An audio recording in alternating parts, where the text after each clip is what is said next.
What's going on, family? How y'all doing? How y'all doing? Everybody there? Oh, you see your light out. Dark night over there. What's going on, Will? Hink? Oh, Will. What it do? What it do?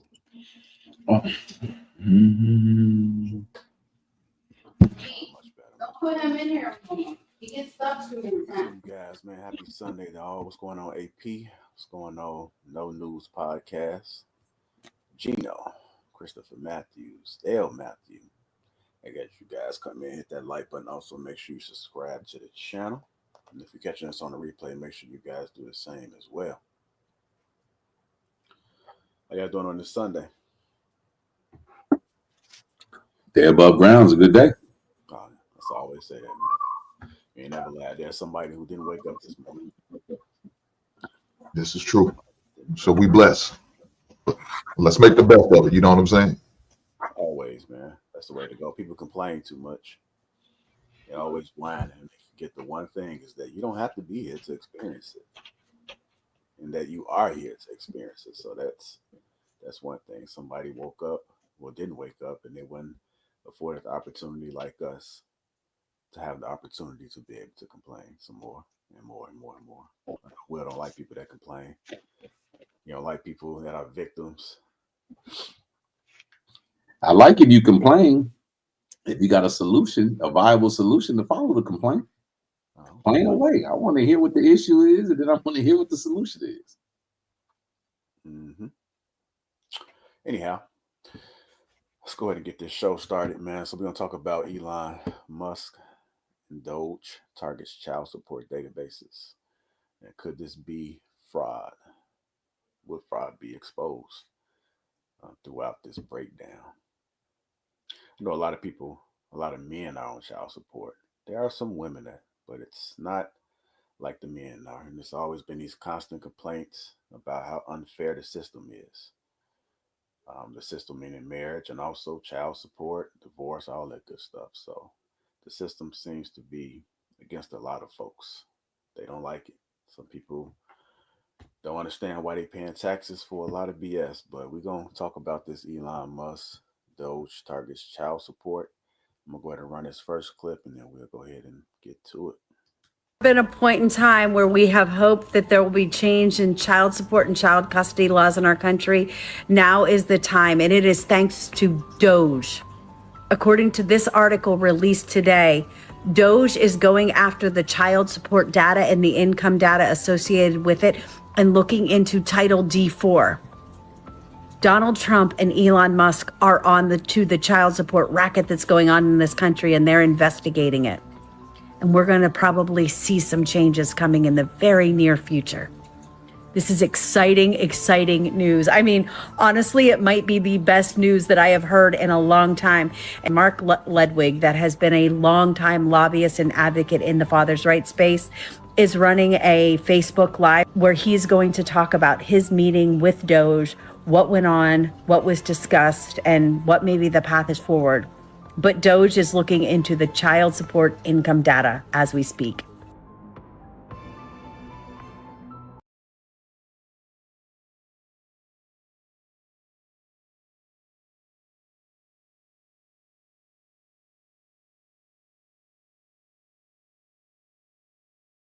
How's my mic? My mic sound better?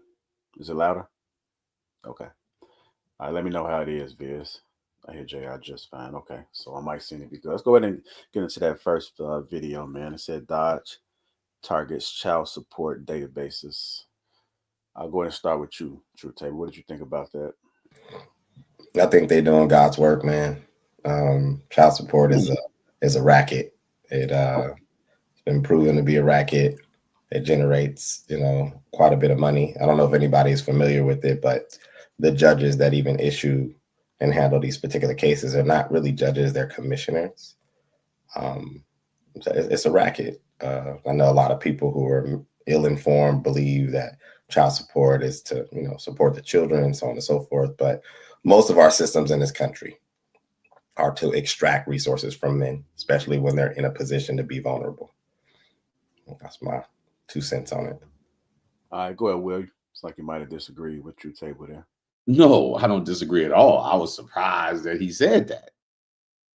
I was like, oh, my man. Listen, just let me know when you put your name on the ballot to run for president. And I don't even vote, but you got my vote. Okay. All right. So then what are your thoughts about what was said? What do you agree with as far as with True Table? And then what's your own take on this? I think child support is something that's it's administered, but it's not monitored. It's like, okay, you give a person child support, whether it's male or female, we know it's primarily women that receive it. They'll get this absorbent amount of money, and they'll say it's for the well-being of the child, so that the child maintains the same quality of life at the woman's house that they receive at the man's house. But that's not how life works. If the mother wants to end this relationship, she's going to create a dynamic within her children that is not what it is. Let's just say, for example, the man makes $200,000 a year, the woman makes $50,000 a year. Well, together they make $250,000 a year. So let's just say they're taking care of their kids at a $250,000 clip. Well, when they break up, there's going to be a diminished quality of life, right? Because the man can't provide a $250,000 lifestyle by himself. He only makes $200,000. The woman damn sure can't provide a $250,000 lifestyle. She only makes $50,000. So the kids should experience a $200,000 lifestyle if their dad chooses to give them that, and a $50,000 lifestyle when they're with their mother if she chooses to give them that. Because if you have your kids with you, the judge is not monitoring what kind of lifestyle they're living before the divorce or the breakup. Now all of a sudden, when you break up, now everybody's concerned with what the quality of life these kids are having. It's like, what do you mean? They need to maintain this. No, they need to understand this is how life works. Life has consequences. When changes are made, things change. You don't make a change and everything stay the same. What's the point of the change if everything's going to stay the same? Last point I'll make is it's asinine how women oftentimes will get with the man because of his resources. Not that that's the only reason why she gets with him, but she'll get with him partly because of his resources. And he'll get with her partly because of her body. He loses access to her body, but she maintains access to his resources. Make that make sense? All right, go ahead, Aisha. What is your take about this? I think that first they need to, blood test at birth. I think that when we have this conversation, that needs to be the first thing that's done. Like, if you're going to hold a man to a standard where he has to go, like some people go to jail for child support, right? Which totally defeats the purpose of child support, because we all know that if you're in jail, how can you even provide for the child in jail? Obviously, you couldn't afford to take care of the child. So that right there is an issue. I think that when they created these laws behind child support, it was directly to affect Black men. And it was a way to get them caught in the system, because what does me traveling to another country have to do with child support? What does me being able to drive my car legally? It's kind of like a trap to keep them in the system and to keep them paying, right? Because they're getting a percentage. The government, these states, they get money off of these things. They get money when they throwing them in jail. They get money when they dragging them to court. So it has become like this racket, pretty much, and the women are in on it, right? So it's kind of like, I was put on child support, Wow, yes, I was, right? And at first I did not have a problem with it. I was on a, like, don't have kids you can't afford, or don't put yourself in a position to have to pay child support, because you should know the type of woman that you're impregnating, right? There's two women. There's women that put men on child support, and there's women that don't. And I feel like when I was placed on child support, I thought it was ridiculous that it was 25% of my income, and my son also had a spot at my place. So I was like, yeah, I'm like, what is the money really being spent on? Because I know girls it's like going to get their nails done with their child support card. And it's like, so they don't monitor, they just out here letting y'all just, and my friend, they'll say like, oh, well, I still got, the kid has gas, light, and water. Well, use the child support on gas, light, and water, not on your nails. Use your own money on your nails. So I think they need to track what they're spending the child support on. And I think that it has to make sense. It doesn't take you $5,000 a month to take care of a newborn baby. So stuff like that is like, they should kind of do it like they do food stamps or supplemental housing. It should be based on you too, not just on the man's income. And if it didn't work out, then daddy live in Beverly Hills, mama live in Stop 6. Like, I don't, I just think it's an unfair process. So whatever they're digging into, I think that it's a good idea. But I definitely think that they should start out with making, blood tests permanent at birth. Like, it's mandatory. Like, we shouldn't be taking care of kids that aren't biologically ours, especially once the divorce is there. Because you have people that are taking care of kids that aren't biologically them, and they're not even with the woman anymore. Like, and they legally are responsible. And that in itself doesn't make sense. All right. Go ahead, Brother Hank.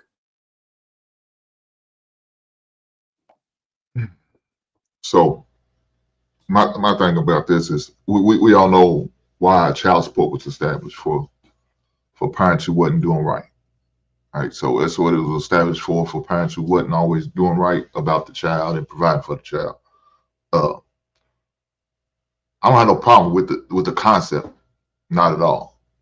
I just got a problem with the abuse of it, the taking advantage of it. That's when the problem kicks in for me. When you are taking advantage of abusing it, the way some individuals are, yeah, I don't like that. Like you said, you have a woman every other month, she's trying to file for increase, because she got certain events that coming up. She knows she ain't but afford with a little work check. So what she gonna do? She gonna go to that ATM, which she call her baby daddy, and hit them up. Off of those ones who are paying support as well as doing extra stuff. Now, to me, that truth be told, that's an abuse. That's another form of abuse. If you know he's doing extra and then you still got him on support, yeah, you're abusing it. You know you're taking advantage of it. To me, that's not okay. That's not cool. You need to make a decision, either one or the other. Take them off the system and just go directly with them and work with them, or keep on the system. Don't file for increase. You know what I'm saying? Don't file for no increase unless it's a life-changing situation where you need it, like where you need to move to a bigger place because y'all about to be evicted out of your other apartment or residence, whatever the case may be.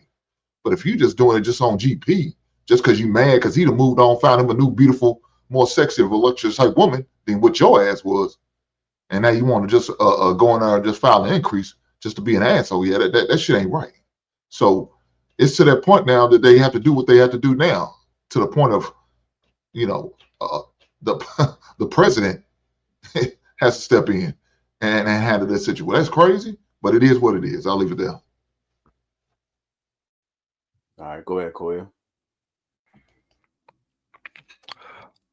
Like everybody said, I agree with the concept. They just have to be able to allocate, know where these funds is going. Like, I don't watch the girls in Michigan. It's like a card. I don't know how they do it other places. I don't watch the girl get some money off her child support ATM card and go buy some weed. You feel me? It'd be like, damn, you in a dispensary and this is your child support ATM. It's just wild. And like somebody else said, they bring up, oh, they still got lights, gas. Man, if you're an adult, you're gonna be paying for that anyway. Like, come on now, like, cut it out. Like a room with another TV or extra light, it's not gonna be so much on your bill to where you need hundreds of thousands of dollars a month to support that. It's just weird. I understand why it was made. I don't think it was made because for bad parents. I think it was just made so there was a system in place when families broke up and you know, that's just what it was. Now you did have some bad parents that wasn't doing shit, but I don't think that that's exactly why it was made. But hey, I think the system needs to be reformed. You know, like most of the systems in America, it needs to be reformed. Isn't it like a law, like I'm not sure, maybe you guys can help me, but is there like a law where like you can't get government assistance if you're a woman and you have a man? Or isn't it something like that? Like the man can't be there and you get assistance. Is Yeah, that that's real. I know Section 8 is one of them. Women can't be on Section 8 with a man living there, right? So No, that's not true. That's not true. They can. It's income based. Section 8 is income based. Section 8 is income based, but usually women get Section 8 for her and her offspring. She don't get Section 8 for you and a man. Exactly. And if they figure out it's somebody else, another adult living inside of there that has another income, they're gonna be like, oh, so what's up with that? No. Again, it's income based. It's based on a certain income for the number of people in the house. That's what it's based on. Just like people need to be for a free lunch or reduced lunch, it's all income based. Yeah, but what we're saying is that man, if the man is living there most of the time, these women are not counting his income. And when they write in these applications, filling out these applications to get the Section 8, they're not saying I have a man that lives with me and he's making this much amount. They're saying it's just me and my kids. You understand what I'm saying? And the children. If he's making where he has to pay taxes, they're going to find out because they're going to want everybody's Social Security numbers in that house. Anybody's in that house, they got to have an account for them. They got to know. And they're not. They're going to run your Social Security, they're going to run your credit. All of that they run is income based. So they're not. If a man's living and he doesn't make enough money, it's income based. Go ahead, bro. Go ahead. They're not going to say that he's there. So at the end of the day, when you apply for a house, I have rental properties. If I don't have any Section 8 tenants, but I was considering Section 8 tenant. Once upon a time, I did have a Section 8 tenant, and they're going to tell you who they want you to believe is in that house. Now, if you do your due diligence and you investigate, like, well, I see you said there's only one adult and there's 3 minor children, like young children under 10, but there's always 2 vehicles and the vehicles are moving and coming and going. So one person can't drive 2 cars, and not at the same time, but anyways, the point I was going to make is that I'm of the mindset, Hink is challenging it, but I'm of the mindset that men can't be there for women who are on Section 8. So if you are on Section 8 or you're receiving some sort of government assistance, I mean, if you're receiving child support, I think they should treat it just like they do Section 8. Ma'am, and what I'm about to say is kind of extreme. People ain't gonna necessarily like it because people always try to say, oh, you need to watch where you put your seed. You just can't have sex and procreate with just anybody. Well, people change. Let's not act like you don't get with somebody, everything is hunky-dory, and then there's a change of events. Something happens in the relationship, and now the 2 people hate each other. They didn't hate each other when they got married. They wouldn't have said I do if they hated each other when they got married. Anyways, I think that if a woman is receiving child support, a woman is in contempt if she's found to have a sexual relationship with anyone, including herself. Ma'am, you cannot participate in actions of involving yourself with another man or another woman. Hell, we don't even want to find out you playing with yourself. Now, if you are, nobody gonna know that, right? But to be able to prance around town in a relationship with another man while another man's taking care of your kids is crazy. Even if there's his biological kids, I believe the child support system should be completely abolished. I don't agree with you guys that I understand why it was created, because here's the thing. If a man can afford to pay for his kids in there and not see him, it's like, why don't you just give him the kids? Women act like, oh, I need this help. Then you're inadequate. You can't care for these kids, so we should give them to the person who can. And you can make a defense, well, she's the mom. Listen, I get it. We can argue this and debate this until we're blue in the face. We're all going to have our own opinions about how things should be. But if you think about it, let's say 2 people live in a house together. They're married, and one person is working and the other person is not working. They get a divorce. Are we going to give her the house if she's not working? and then tell him he needs to maintain paying for it. Now all of a sudden he has to be Superman and he has to be able to afford to live on his own while maintaining her quality of life. Well, he wasn't doing that when he was living with her. Where did that extra money come from? Or you're going to make him sell the house and split the proceeds? It's crazy. She still ain't got no job. She still ain't working. What's she going to do? Just squander the resources from the sale of that house? We have to completely reform these processes, like Coel said, but even when we try to reform them, we're going to have all these crazy ideas. Like, people may think my ideas are crazy, but we're going to have all these crazy ideas being introduced in the reforming process, where we're just going to go from shit to shit. We're going to go from one bad program to another bad program, because people don't expect people to just stand on their own too. If you in a relationship with someone, that should be your joy, is the relationship is over. You don't want it anymore. You know what you get? You get your liberty to do what you want to do with your life. Nothing else. Point blank, period. If there's collective resources together and you want out, we don't split these resources. You abandon those resources. You want out, so leave. That's the way I see it. I mean, technically, I definitely agree with that. I just think that it all got all watered down. It's a system to where they're not really even paying attention. Like, nowadays, most of it is all bundled into one, like child support, food stamps. Like, a woman could not be married to a guy, have a couple kids with him, be getting child support from him and food stamps, and they still living together, and they don't know they're living together because she got her mama address on her shit. You know what I'm saying? It's so convoluted, and there's so much backdoor stuff going on, and people trying to beat the system. It's like, okay, yeah, y'all got 2-3 kids together, y'all getting $1,000 in food stamps, but he still got to pay a few hundred, or I don't know how much his child support is. I ain't in his pockets, but he still got to pay child support. I know that for a fact. So it's just like I said, it has to be reformed, and people have to know where this money is going. It has to be a way for this money to be spent for what it's spent for, not for people to live their life. You understand what I'm saying? It should be like, okay,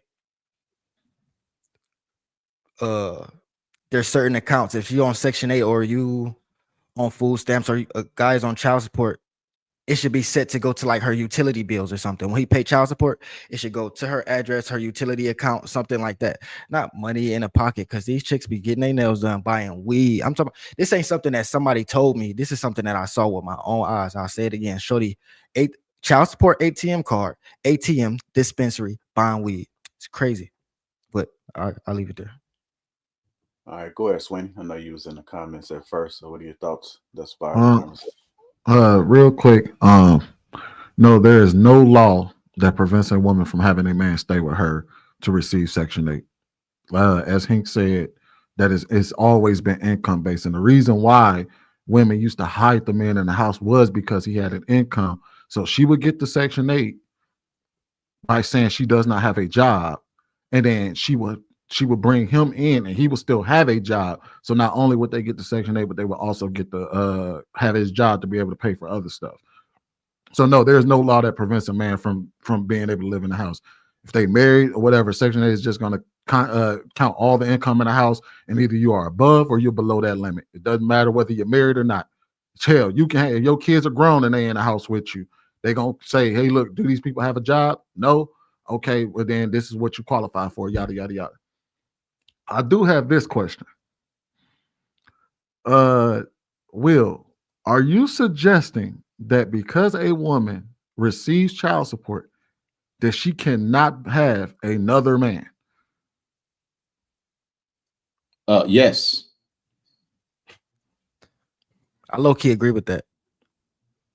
Well, I mean, what's the problem? Ain't it the man's job in the house to take care of the people in the house? So child support isn't for the woman, it's for the child that you made with that woman, though. Isn't The man in the house is still going to take care of everything in the house. The man who runs the house responsibility to take care of the people in the house? Or is it somebody else's job outside of the house to take care of the people in this house? So I got a question then. So you're comfortable with why not? Absolutely. I'm comfortable with somebody else taking care of my kids. If my kids live with her and she got a man, those are his kids. If I take on a woman and she got kids and she lived in my house, her kids are my kids. I don't be like, nah, your daddy got to do that. No, that's my responsibility. Or is that not is that not how it works? I could You agree. want your No, kid, you want the kids if you are, He is but not. Will, if you gun ho about a man, but Will, if you gun ho about a man taking care of his kids, regardless you live in a house or not, you got to take care of your kids, right? Because that's what we're saying. That's why we want to eliminate. Hold on, let me finish. That's why you want to eliminate child support so the man can take care of the kids without being put on child support. So if that's the case, he's got to take care of child support. That means whatever money he sends to that woman to take care of his kids, that's for his kids. Well, listen to me, so y'all Whether she got a man or not. Listen to me, so y'all understand what I'm saying. If a woman needs child support, then she cannot financially care for her kids, right? The man is clearly providing her what is needed for the kids. She's probably inadequate, not to diss her or not. She's just not able to meet the needs of the kid. That's what the child support is for. So I'm saying the children should be with the person paying the child support. That's one. Now, if we're going to give the woman custody, cool. I see the need for the child support. I disagree with it, though. I think the kid should be with him. But if she's receiving child support, then if she decides to get into a relationship with somebody, and if you're having sex, that's a relationship, whether you want to make it official or not, because all people got to do is just say, we're not going to be official, so this rule don't apply to us. We can keep having sex. Yada, yada, yada. How you going to no. Hold on, wait. No, what if he doesn't live with the woman? I don't care. She stop having sex with him then. No, what if he doesn't live with him though? You stop having sex then. Listen what I'm saying. Is this going to be a law? Are you trying to make this a law? You gotta let what me you're finish. trying to do? Yeah, I will make it a law. Having sex with him. I'm trying to answer Sweeney's question though. Hold on, wait. So you saying stop having sex with him. So are you suggesting that if a man has sex with a single mother, just sex, that he is now responsible for her children? Yeah. That's wild. I mean, I don't know. Listen, hey, I just want to make sure you're on the record saying that. Hold on, you want to see if I was you want to see if I was gonna flip. You're doing the same thing. You have sex with a woman, so now you got to take care of it. No. I just want to make sure. So now you being a stepdaddy that you did. You gotta let me finish what I'm saying. I just want to make sure he's on the record saying that. So y'all heard that chat. You gotta let me finish what I'm saying. Then you can ask me whatever you want. I want to just make sure you on the record saying that if a man is having sex with a woman, that he is automatically obligated to not only deal with her, but he has to take care of those children. Hey, look, just make sure he on the record saying that. I'm not going back down. I'm a double, triple, and quadruple. Listen, y'all. See, y'all. The point I'm making is this. Listen, if a woman is receiving child support, she's effectively still in a relationship. If my research put like this, let me ask you, gentlemen, if you're not dealing with the woman and you have no kids with her, would you effectively be paying any of her bills? No. So if you're contributing to her household, should you have a say in that household? Facts. Now, would you want another man having say in the household that is yours? So now, Will, so the reason why I said that I want you on the record saying that, right, is because it ultimately proves my point when I said to control the women, you have to also control the men. If you noticed, when you said what you said the first time about women not being able to have another man in the house and everything, if you look at the response that you got, everybody was like, hell yeah. Yeah, you're absolutely right. Hell no, that woman can't have nobody in the house. But the moment you also put on a parameter that you also have to control the man and tell the man, hey, if you sleep with this woman, you are now responsible for her children. Notice the difference in how everybody responded to you. And that's why I've always said to control one group, you also have to wind up controlling the other. And it becomes and if you notice, everybody was all with you until you said until you put the parameter of what a man also has to do in a situation where he's just sleeping with a woman. it wound up changing the whole chat to where they turned on you quick. Was like, nah, Will, you wilding, bro. I don't read the chats. I don't know what them niggas be saying in the chat room. I just found that interesting. What you find interesting is that most men lack SOD. Most men have no structure, order, or decorum. Niggas don't understand how to conduct themselves and how to speak. They don't know how to articulate their points. I have challenging points that most people will reject at face value, but they won't listen to it long enough for them to understand what I'm saying. So you want to develop structure? Guess what? I guarantee you, if women couldn't have sex with people, period, if they was receiving child support, they will think twice about breaking up their relationships. Right now, women get the best of all three worlds. They get their kids. Their kids are still provided for at a level that they can't do. Keep this in mind. If the guy makes $200,000 and she makes $50,000, the kids are probably living about $125,000 a year lifestyle. When they break up, that man has to maintain that $125,000 a year lifestyle. So that woman's child support goes way up to justify these kids staying level, even keel. So she keeps her kids. She loses the responsibility to the man, the structure and order. She gets child support that elevates her lifestyle because, like Coel is saying, that how these women are irresponsible with the child support money. So, and she still gets to date and have dudes tricking off on her left and right. She living the best of both worlds. One point I'm making, I'll shut up. I know a girl who, when I was single and dating, I met her, we was kicking it a little bit, and she revealed to me. Now she makes $50,000. Nope. Yes, she makes $50,000 a year. $50,000 a year salary. Her children are now with their father. He's on child support. I'm sorry, not child support. He was paying alimony. And I think he was paying child support as well. But I think the child support stopped. Yeah, the child support stopped because she gave him full custody of the kids. But her alimony is still intact. Her alimony is intact until she dies or remarries. So she's choosing not to remarry because her child support her alimony is $4,000 a month. She's making $48,000 a year in alimony while only having the ability to earn $50,000 a year. His alimony is effectively more than her earning because her alimony is not taxed. She gets that money tax-free because it's already been taxed from him. So not only did he pay taxes on his income, then they strip his after-tax dollars to pay her alimony. And now she works and her alimony is higher than her damn after-tax income. Alimony and child support is a ripoff. And bro, she's out here dealing with me, dealing with him, dealing with her or him, her, whoever the hell she dealing with. You won't stop unless she remarries. Well, according to Will, your theory, you her new husband because you had sex with her.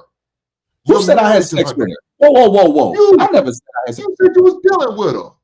What is dealing with me? That means sex? Come on, stop it. Will. Hold on, I said dealing with him, her. We said she a lesbian. Will, stop it. Stop it, Will. Hold on. You know what that means when you sit there and say you dealing with her. Come on, brother. You were digging her down, and that's okay. That's your business. But you the new pappy. You the pappy that business. So she's married to Will now, according to your theory. According to your theory. Now, Will, you say you're gonna be quiet now. You say you're gonna be quiet, brother. No. Be quiet. You're projecting on me. No, you're talking about me. No. I'm correcting you. No, I'm correcting you. Go ahead, correct. I said dealing with him, her, him. True. Did I not say dealing with him, her? So now we're saying she a lesbian too. So is she a lesbian too? Yeah. Oh, so she could be. But I'm in fact sexing her. She could be sleeping with a woman. You see that, Drew? It could be when it's a woman, but it's for sure when it's me. Dealing with me, Drew, is sex, but dealing with a woman could be. Maybe you had that Chad Johnson issue and you just have enough, so she wanted to go do the scissors. Huh? Maybe that's it. I don't know. But nonetheless, you are the new pappy. You are her new husband. So now if she get reported, they're gonna stop at alimony. Why? Because she married to Will. Because Will take it over. Wait. Why is this brother saying? Why is According to this your brother saying I slept with this woman when he has no proof? I have no admission of sleeping with this woman whatsoever. Just because I said dealing with, when I said dealing with her too. Now this woman might be a lesbian, true. That dealing with don't necessarily apply in that regard, but it definitely applies when we referencing myself. Let's stop that all bullshit. right, let's rope it back in, right? Let's rope it back in, right? Let's put some parameters on this. I want to ask this. Okay, so whether we're talking about child support or we're talking about a man taking care of the house, how much money is the bare minimum that a man will have to put into the pocket of a woman to qualify for not paying child support? Wait, what? I don't understand the question. Yeah. So you said if he's taking care of his responsibilities with the mother of his child, maybe sending money over there, whatever, how much money is required as a bare minimum to qualify to not pay child support? See, true. He missed the part where I said give the kids to the no. You missed the part where I said give the kids to the father. See, you're just assuming. Hold on, wait. I didn't assume anything. Hold on, wait. Yes, I'm you just walking are. it down because Are we saying if you're eliminating? we also did. You got situations where not every father's mentally able to take care of father. So for those who are able to do it, let them go with the father. No, okay, I wait. can agree with that. We ain't got to go that fathers far. who are not capable of handling the kids, what would be your minimum amount? So no, we ain't got to go that far, Hank. Let me ask you that question. I'm gonna answer your question. So to me, it's going to be based on, of course, where you live at. You know, whatever the living standards is, whatever the case may be. So I'm gonna say here in Kentucky, I'll say about $1,500 a month.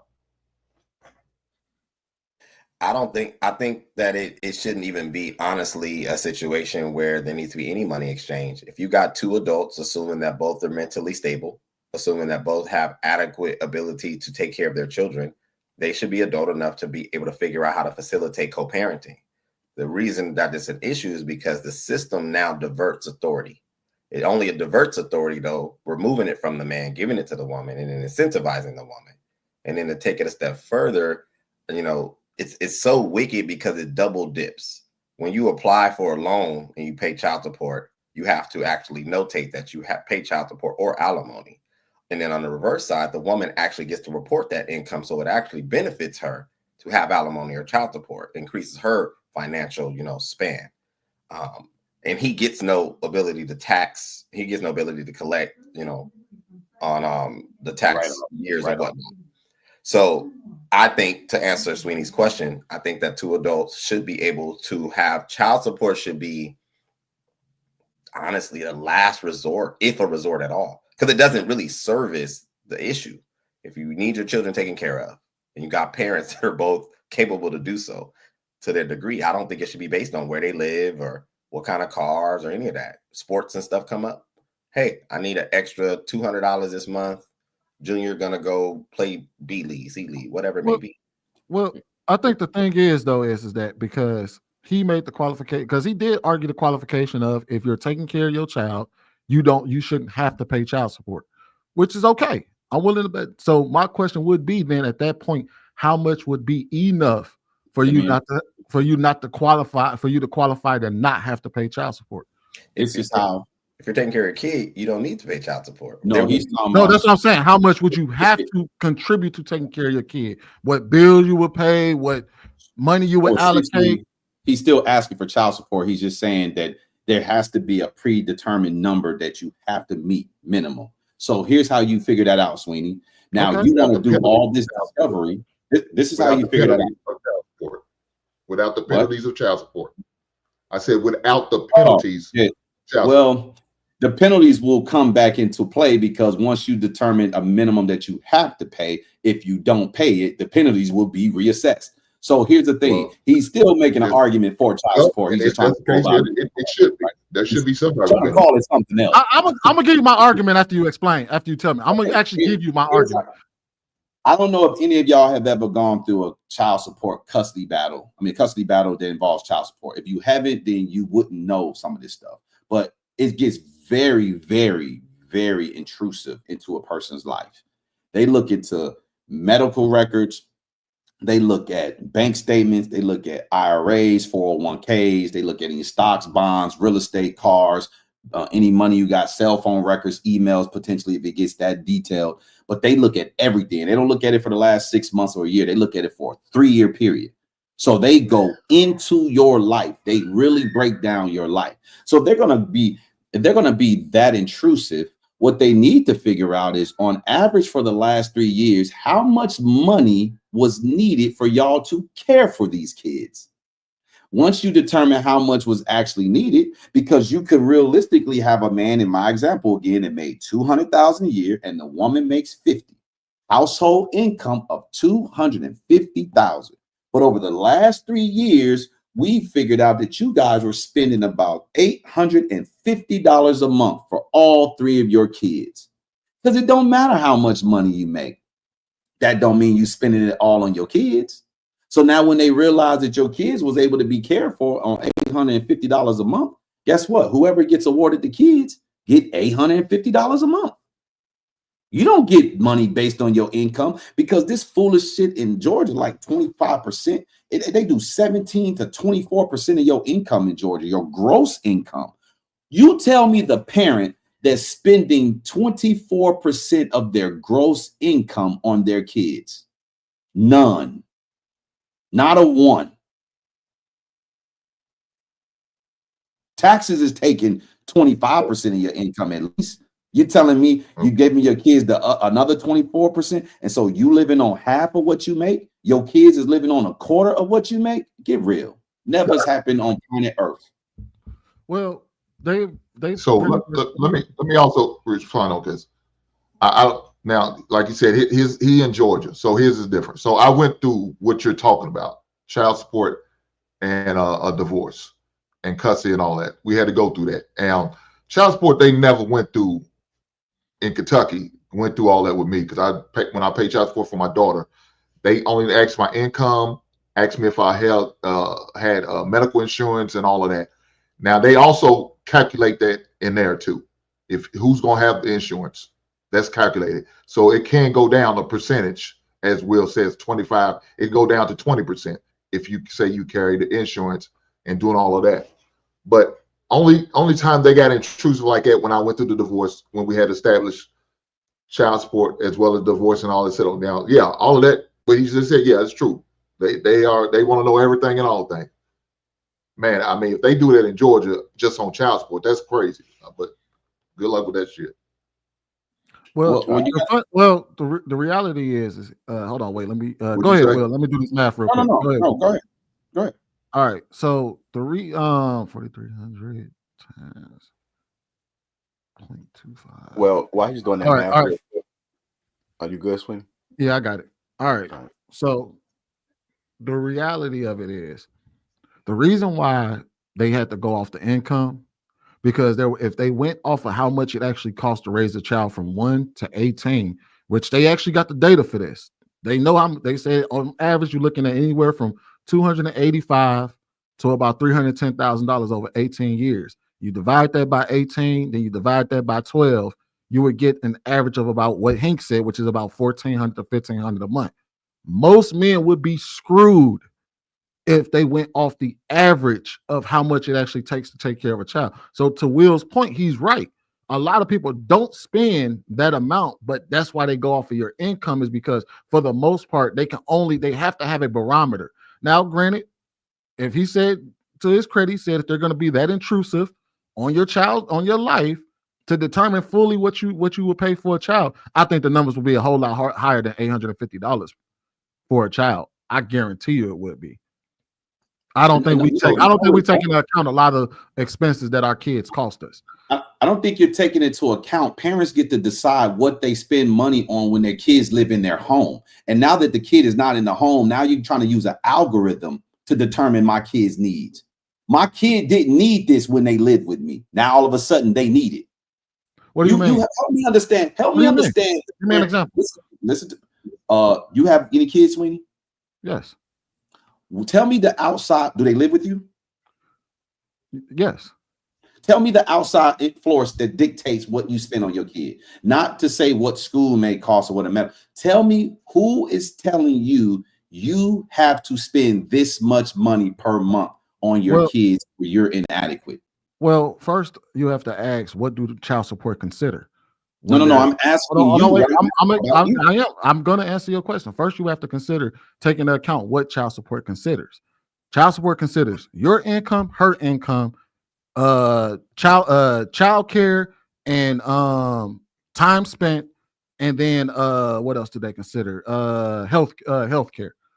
That's what they pretty much consider. That's how the algorithm works. We know for the most part, healthcare is normally required. And we also know for the most part that at some point child care is going to be needed, because if they take you out the house, then child care is going to be needed anyway, because that person has to they're going to have to find somebody to take care of that child while they're not in the house and while you're also not in the house. And then they can only go off of the income. I would argue that, yeah, I probably do spend about 20% to 25% of my income on my children. There's no government telling me what I have to spend, but the numbers pretty much add up. Based on my income, they pretty much take up a nice little chunk of it. Okay, so listen, sir. Listen, Hold on real quick, y'all. Hold on real quick. Let me go ahead and make sure we try to get back on. We are on topic, but I do want to continue to speak about this Musk DOGE. So Musk DOGE teams gets access to sensitive child support database despite objections from officials. Elon Musk Department of Government Efficiency DOGE initiative has gained access to a sensitive child support database over the objections of career civil servants. The Department of Health and Human Services confirmed to the Washington Post that DOGE officials have read-only access to the Administration for Children and Families runs federal parent locator system, which contains income and federal benefits data for nearly every U.S. worker. ACF supports those efforts to improve efficiency and data quality to reduce waste, fraud, and abuse in federal programs. An official at the department told the paper ACF will continue to assist DOGE in efforts to strengthen the program it runs. It was previously reported that career staff members objected to DOGE assessing the data. A pool of sensitive information protected the same federal privacy laws as Internal Revenue Service tax records. The group is likely scrutinizing the records as part of a larger effort to find duplicative or otherwise problematic government payments. In February, he was ordered to appear in court by the New York judge in custody and child support dispute with Ashley. So they're talking about Musk. Musk, the father of at least 14 children with 4 separate women, has also personally been embroiled in custody issues. And that's when he had to report based off that child. Musk was also involved in a protracted custody fight with singer Grimes, with whom he has 3 children. DOGE has faced multiple lawsuits for its fast-moving and, to its critics, unlawful attempts to assess federal payment data in its quest to drastically slash government spending and identity fraud and abuse. Let me go ahead and run this clip. It is March 8th, 2025, and Elon Musk and DOGE have gained access to a sensitive child support database.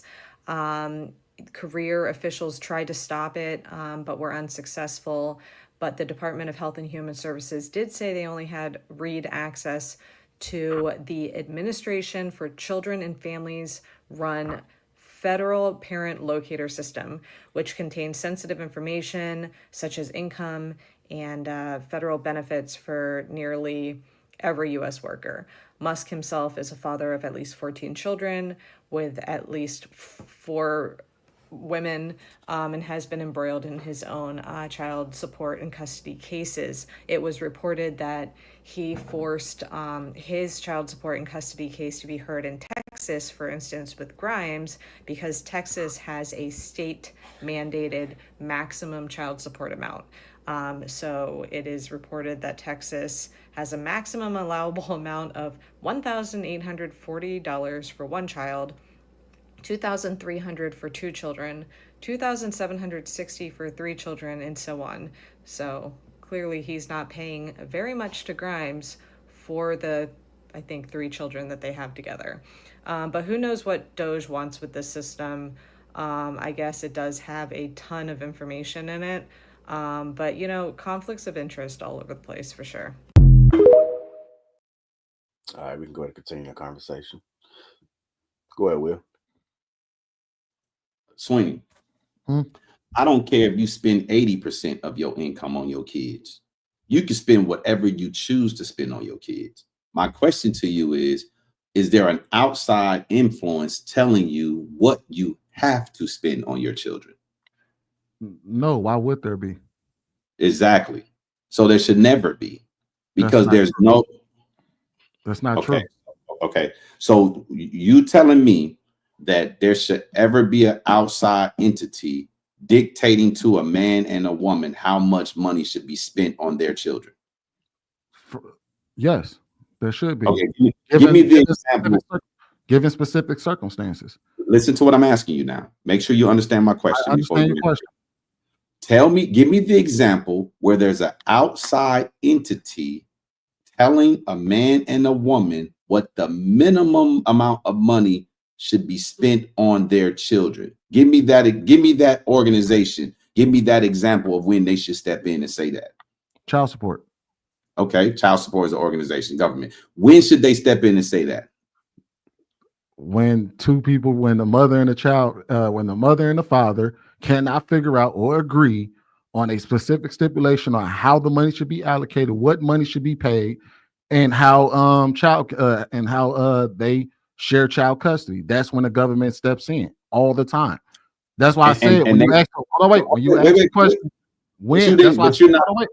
Make sure you answer it completely. Go ahead. When you ask the question, that's why I was trying to stop you and say there's certain parameters that will be put in place. But if obviously in your marriage and you and your mother, you and your wife are together and the kids are in your house, no, there is no government entity that will have to come in and tell you how to spend on your child. It's the moment that y'all cannot agree, cannot figure out, and cannot choose to do something, or she needs an outside source. For example, if she has to go out and get child care or food stamps or Section 8, where they're going to come in and say, hey, since you're asking us to pay this, we're going to make the dad pay us. Outside of that, if you and the mother can agree on a payment amount or whatever, there is no government entity that would come in and say, hey, we're going to force you to pay child support. It's only when you and the mother cannot be together, cannot raise the kids together, cannot cooperate with one another, where the government steps in and tells you what you have to pay. Outside of that, no, the government never gets involved until you force them to get involved. So true. You do a good job of listening. Did you not hear the inherent bias that came out of his mouth? He said, when she goes to seek food stamps, we're going to make the father pay for it. He automatically believes, Sweeney, you automatically take the stance that a woman should have the children and that a man should be paying child support. And you are okay with an outside entity. Whoa. Don't. I said I was basing this off of what is happening. You asked me how, no, what you point wasn't basing it off what is happening. Yes, no, you based it. The question was. Hold on, wait. Well, let me rephrase. Okay, that's why I said maybe you might want to listen to the question. If the children are in the father's care and he goes and gets child care, you might want to listen to the question. Oh my God, bro! What was the question? I hear what you're saying. We keep going around in the same circle, man. And this is there's only one instance where there's only one. What it sounds like you saying, if the man shouldn't do anything, he shouldn't pay anything if she has a wife. I mean, if the mother has a new boyfriend or just getting sex on a steady basis, so he no longer is obligated to take care of the kids, or no support at all. She don't feel like she should get a dime, or she just need to turn over the kids. Either way, it sounds like, man, you promoting deadbeatism. Now I don't even know if that's a goddamn word, but that's what it sounds like you promote. No. How can you be a deadbeat if you have custody of your kids or access to your kids? They hear what they want to hear. They hear what they want to hear. If you're not, hold on, Will. He asked me a question. You just jumped in. Because y'all was going around the same circle, y'all wasn't getting nowhere though, Will. That's the reason why I jumped in. You need to shut up, bro. Sweeney's not listening, Hink. That's why. Okay, well, he's not listening. It means he's not paying attention. That means the question ain't gonna get answered. So let's move on to something else. I'll say this, and we can move on. If you brothers would listen, because now Hink said I'm promoting deadbeatism. All right, Will, go ahead and reset your question. Sweeney can. No, I'm gonna just make this point, and we can move on. I don't want to keep going around and around. I'm sorry, Sweeney. Hey, listen. Well, thank you. Thank Hink. Okay, listen. Oh God, come on, bro. True. Because You act like a victim. Hink is saying I'm promoting No, deadbeat. you ain't gotta address that, man. They're not we listening to. I said the Will, children go ahead should be and with ask your your father. Will, ask your question so Swinny can directly answer you. Don't worry about it, JR. Just move on. Will, come on, just ask the question. Now I'm curious about what the question is. I'm curious too. Okay, so I'm telling Sweeney. And now, how the hell did I phrase this now? Shit. Well, you know what? I'm sorry. We might have to move on by default. I'm sorry. Hey, Sweeney, I'm sorry, man. If y'all stop interrupting, I kept telling you you're not listening to the I question. didn't interrupt you. Hick jumped in. I tried to say, hey, look, If it come back to me, I'll tell you, Sweetie. Hey, thank you, Hink. Thank you, sir. Hey, I'm about to cut out y'all, man. Yeah, get out of here, you deadbeat. All right, so like I did play a clip. Did anybody want to respond to the clip? Did you guys retain any of that about what the Man, woman? we got so far. Could you play the clip again, JR, please? Yeah, play one more time, please. All right. The Washington Report. Oh, that was the next one. Let me bring that other one back up.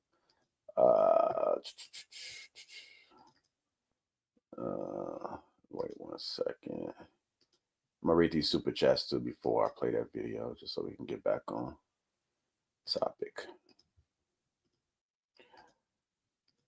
Mr. Travolta, accountability missing. Child support is an issue in the Black community because a lot of us have children irresponsibly. Men just use protection. Mr. Travolta again says, Will, don't act like FBA child support is from divorces. 75% of FBA kids are born out of wedlock. Protect your seed and marry before you carry. Edward Gilbert, $5 says, public assistance should only be for married couples to promote two-parent houses instead of single motherhood. Viz, what's going on, brother? 199 said it's cheaper to keep her. And Mr. Travolta again says, Will is 100%. Sweeney is wrong. In divorces, child support should use the average amount spent on a kid before the split as a basis for child support. I want to thank everybody has contributed to the platform. Let's go ahead and run this clip again. It is March 8th, 2025, and Elon Musk and DOGE have gained access to a sensitive child support database. Career officials tried to stop it, but were unsuccessful. But the Department of Health and Human Services did say they only had read access to the Administration for Children and Families run federal parent locator system, which contains sensitive information such as income and federal benefits for nearly every U.S. worker.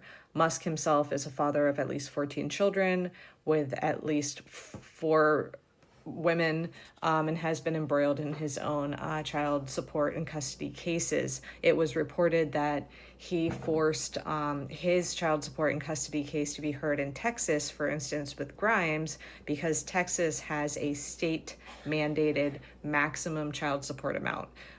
So it is reported that Texas has a maximum allowable amount of $1,840 for one child, $2,300 for 2 children, $2,760 for 3 children, and so on. So clearly he's not paying very much to Grimes for the, I think, 3 children that they have together. But who knows what DOGE wants with this system. I guess it does have a ton of information in it. But, you know, conflicts of interest all over the place for sure. All right, let's go ahead and open it up to it.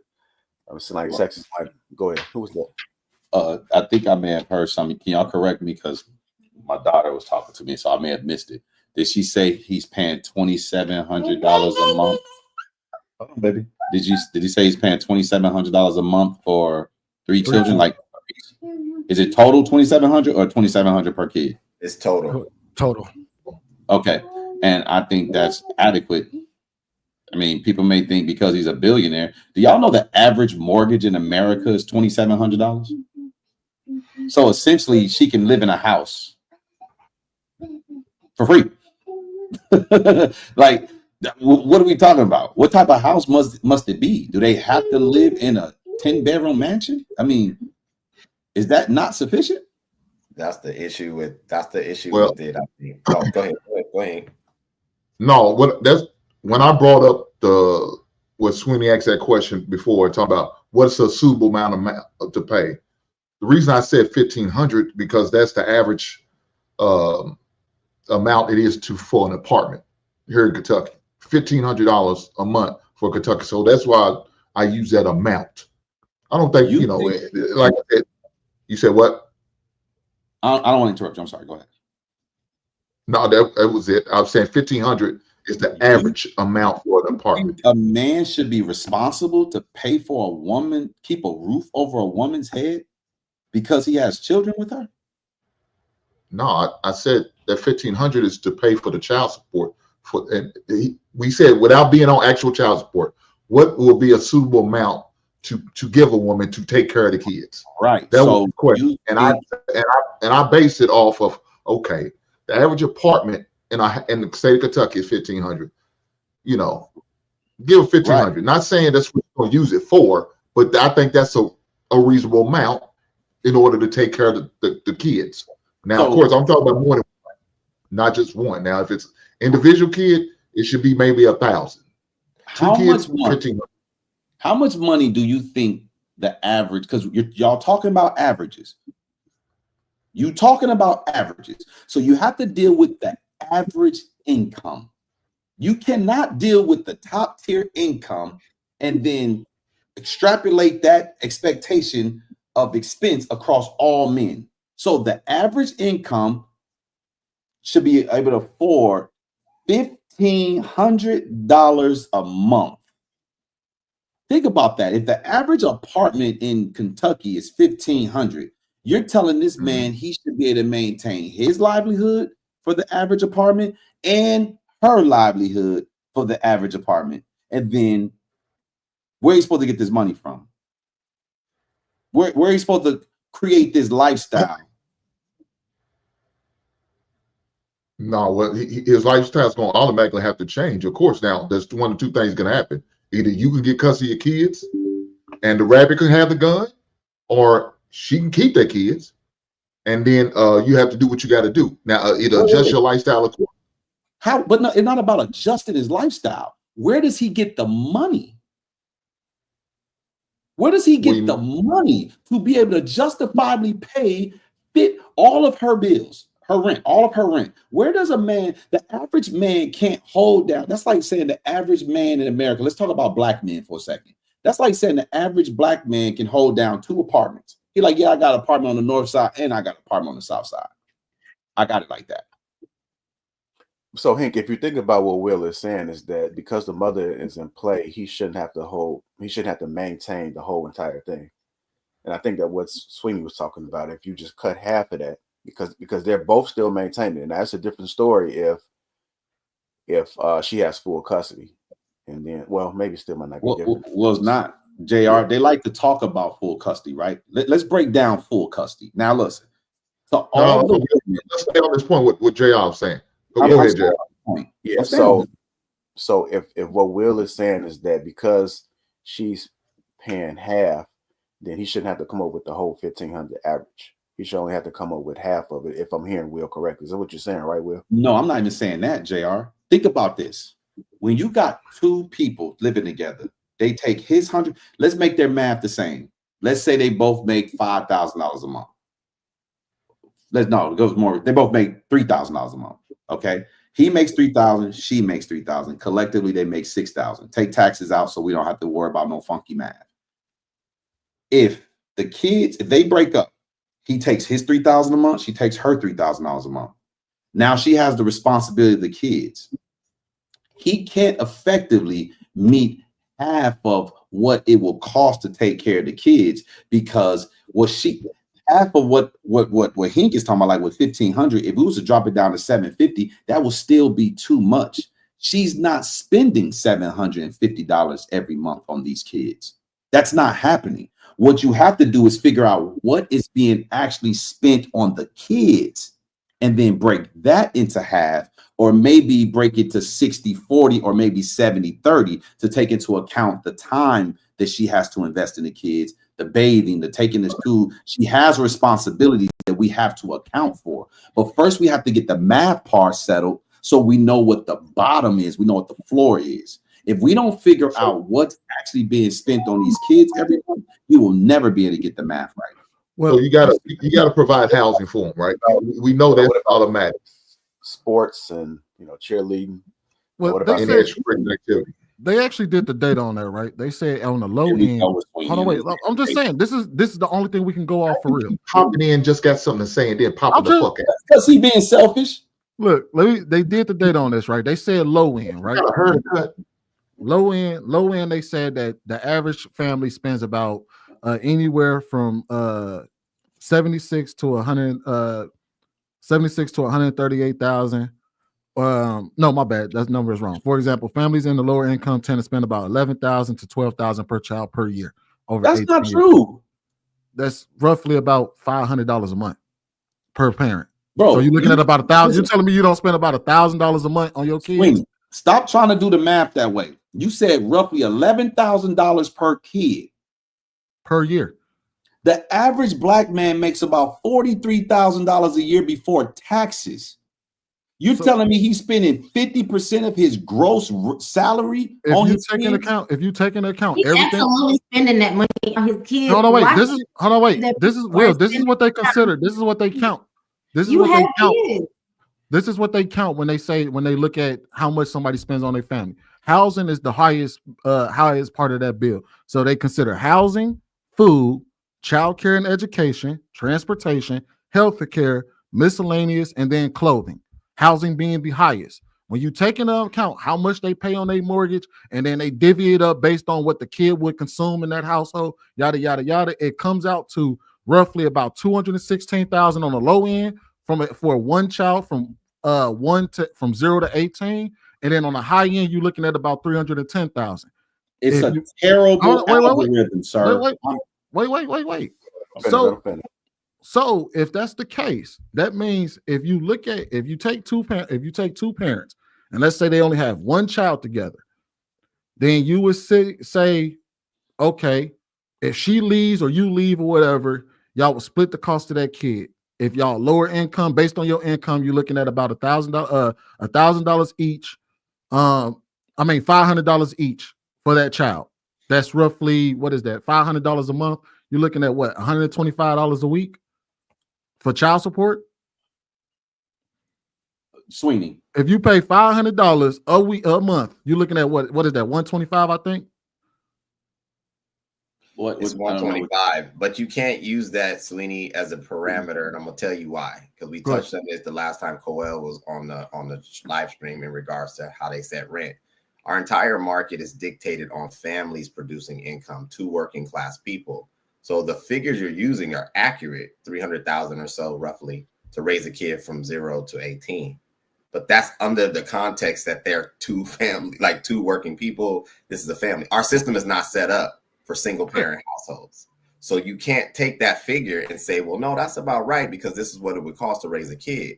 The context is that the way the law is written, people are assuming that people are raising their children together. So but you're using a figure. Oh, well, yeah, my bad. So all right, so if we technically had to really break this down, right? Obviously, if you split up the household, when you got both kids in the house, they account for how much a kid costs in the house, right? No, let's say, hold on, wait. I'm talking about when they look at the large averages for how much it costs to take care of a kid. But we're talking about child support, right? So let's say, for the sake of argument, you have to split up the house. Then they will have to take out the consideration for housing. So they would be like, okay, well, you pay for your house and she pays for her house. So they will have to deduct that from the amount of child support that each parent will have to pay. So they would say, okay, well, if that's 28%, so 28% of 500 is how much? Sweeney, don't do it that way. Hold on, wait. 28%, 0.28 times 500. So you would take off $140. You would take off about $140 minus 500. So then that would reduce your child support obligation to roughly $360 a month, because you got your own house with your own bills for your kids when they stay with you. So then they would say, okay, then it would. It gets real sticky because, to Will's point, you would technically have to go in and break down exactly how much they would spend on that kid. And I think, but the thing is, I do believe that the average is pretty much exactly what we would spend. However, what I mean by the breakdown is that you would have to actually look at her house and his house and start to deduct what they already paid. Do it that way, Sweeney. I'm gonna tell you, you cannot do it that way. That's the lazy math. That's people that want to create an algorithm so they don't have to go into it and treat every individual case individually. They want to sit here and blanket, broad sweep. This is the formula we use. I don't care if it works for your family. Deal with it. Now, let me explain to you, sir, why this program is flawed at best. You take a man and a woman who lives, they have 2 children, 2 young children. Let's say they have twins to make the math simple so you don't have to deal with the opposite sex, okay? They have 2 boys or 2 girls, it don't matter. They can have a 2-bedroom apartment. If y'all want to bring out y'all little calculators or y'all pen and paper, you can write this math down. They have a $1,500 a month rent, like Hink said in Kentucky. All right, you got 2 people contributing to that $1,500. Well, guess what, Sweeney? They might be struggling to make that $1,500 a month payment, but they're making that $1,500 a month payment. If they break up, guess what? Let's call this the man's place. He stays there. She moves out and she's going to get herself a woman's place that costs $1,500 a month. Now, this family who was struggling to pay $1,500 together now have to find a way to pay $1,500 apart.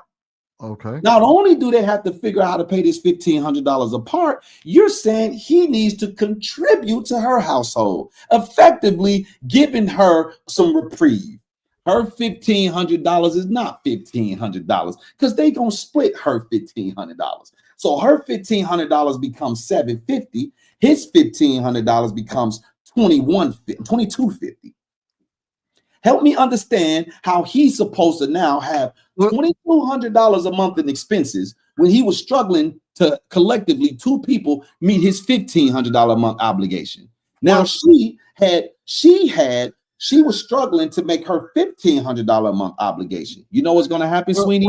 Wait, let me finish this point. Hold on. Think about this because I want you to think about this. All right. She was struggling together with her husband to make a $1,500 payment. Now she moves out. He's paying his child support every month. Her rent payment is $1,500, but her portion is $750, which is what it was when she was with him. No, hold on, wait. So that's why example. Just let me finish my example. Then you can tell me I'm wrong because y'all said some bullshit. All right, because you were definitely wrong because that wasn't what I was saying. But go ahead. So now maybe True will understand this. I'm pretty sure he's gonna pick up what I'm putting down. True. Now she has her $1,500 a month payment, month rent payment. She's paying her portion $750, and somehow, some way, he's paying the other $750. She's going to still be complaining. You know why? Because her situation didn't change. She went from bad to bad. He went from bad to worse. Okay. And now people are like, "Oh, he ain't helping out with these kids. He's working." Double shifts. Wait. So hold on, Sweeney. Golly, bro, we get it, man. That's not the argument I was making. That's why I said you got to let me make the argument.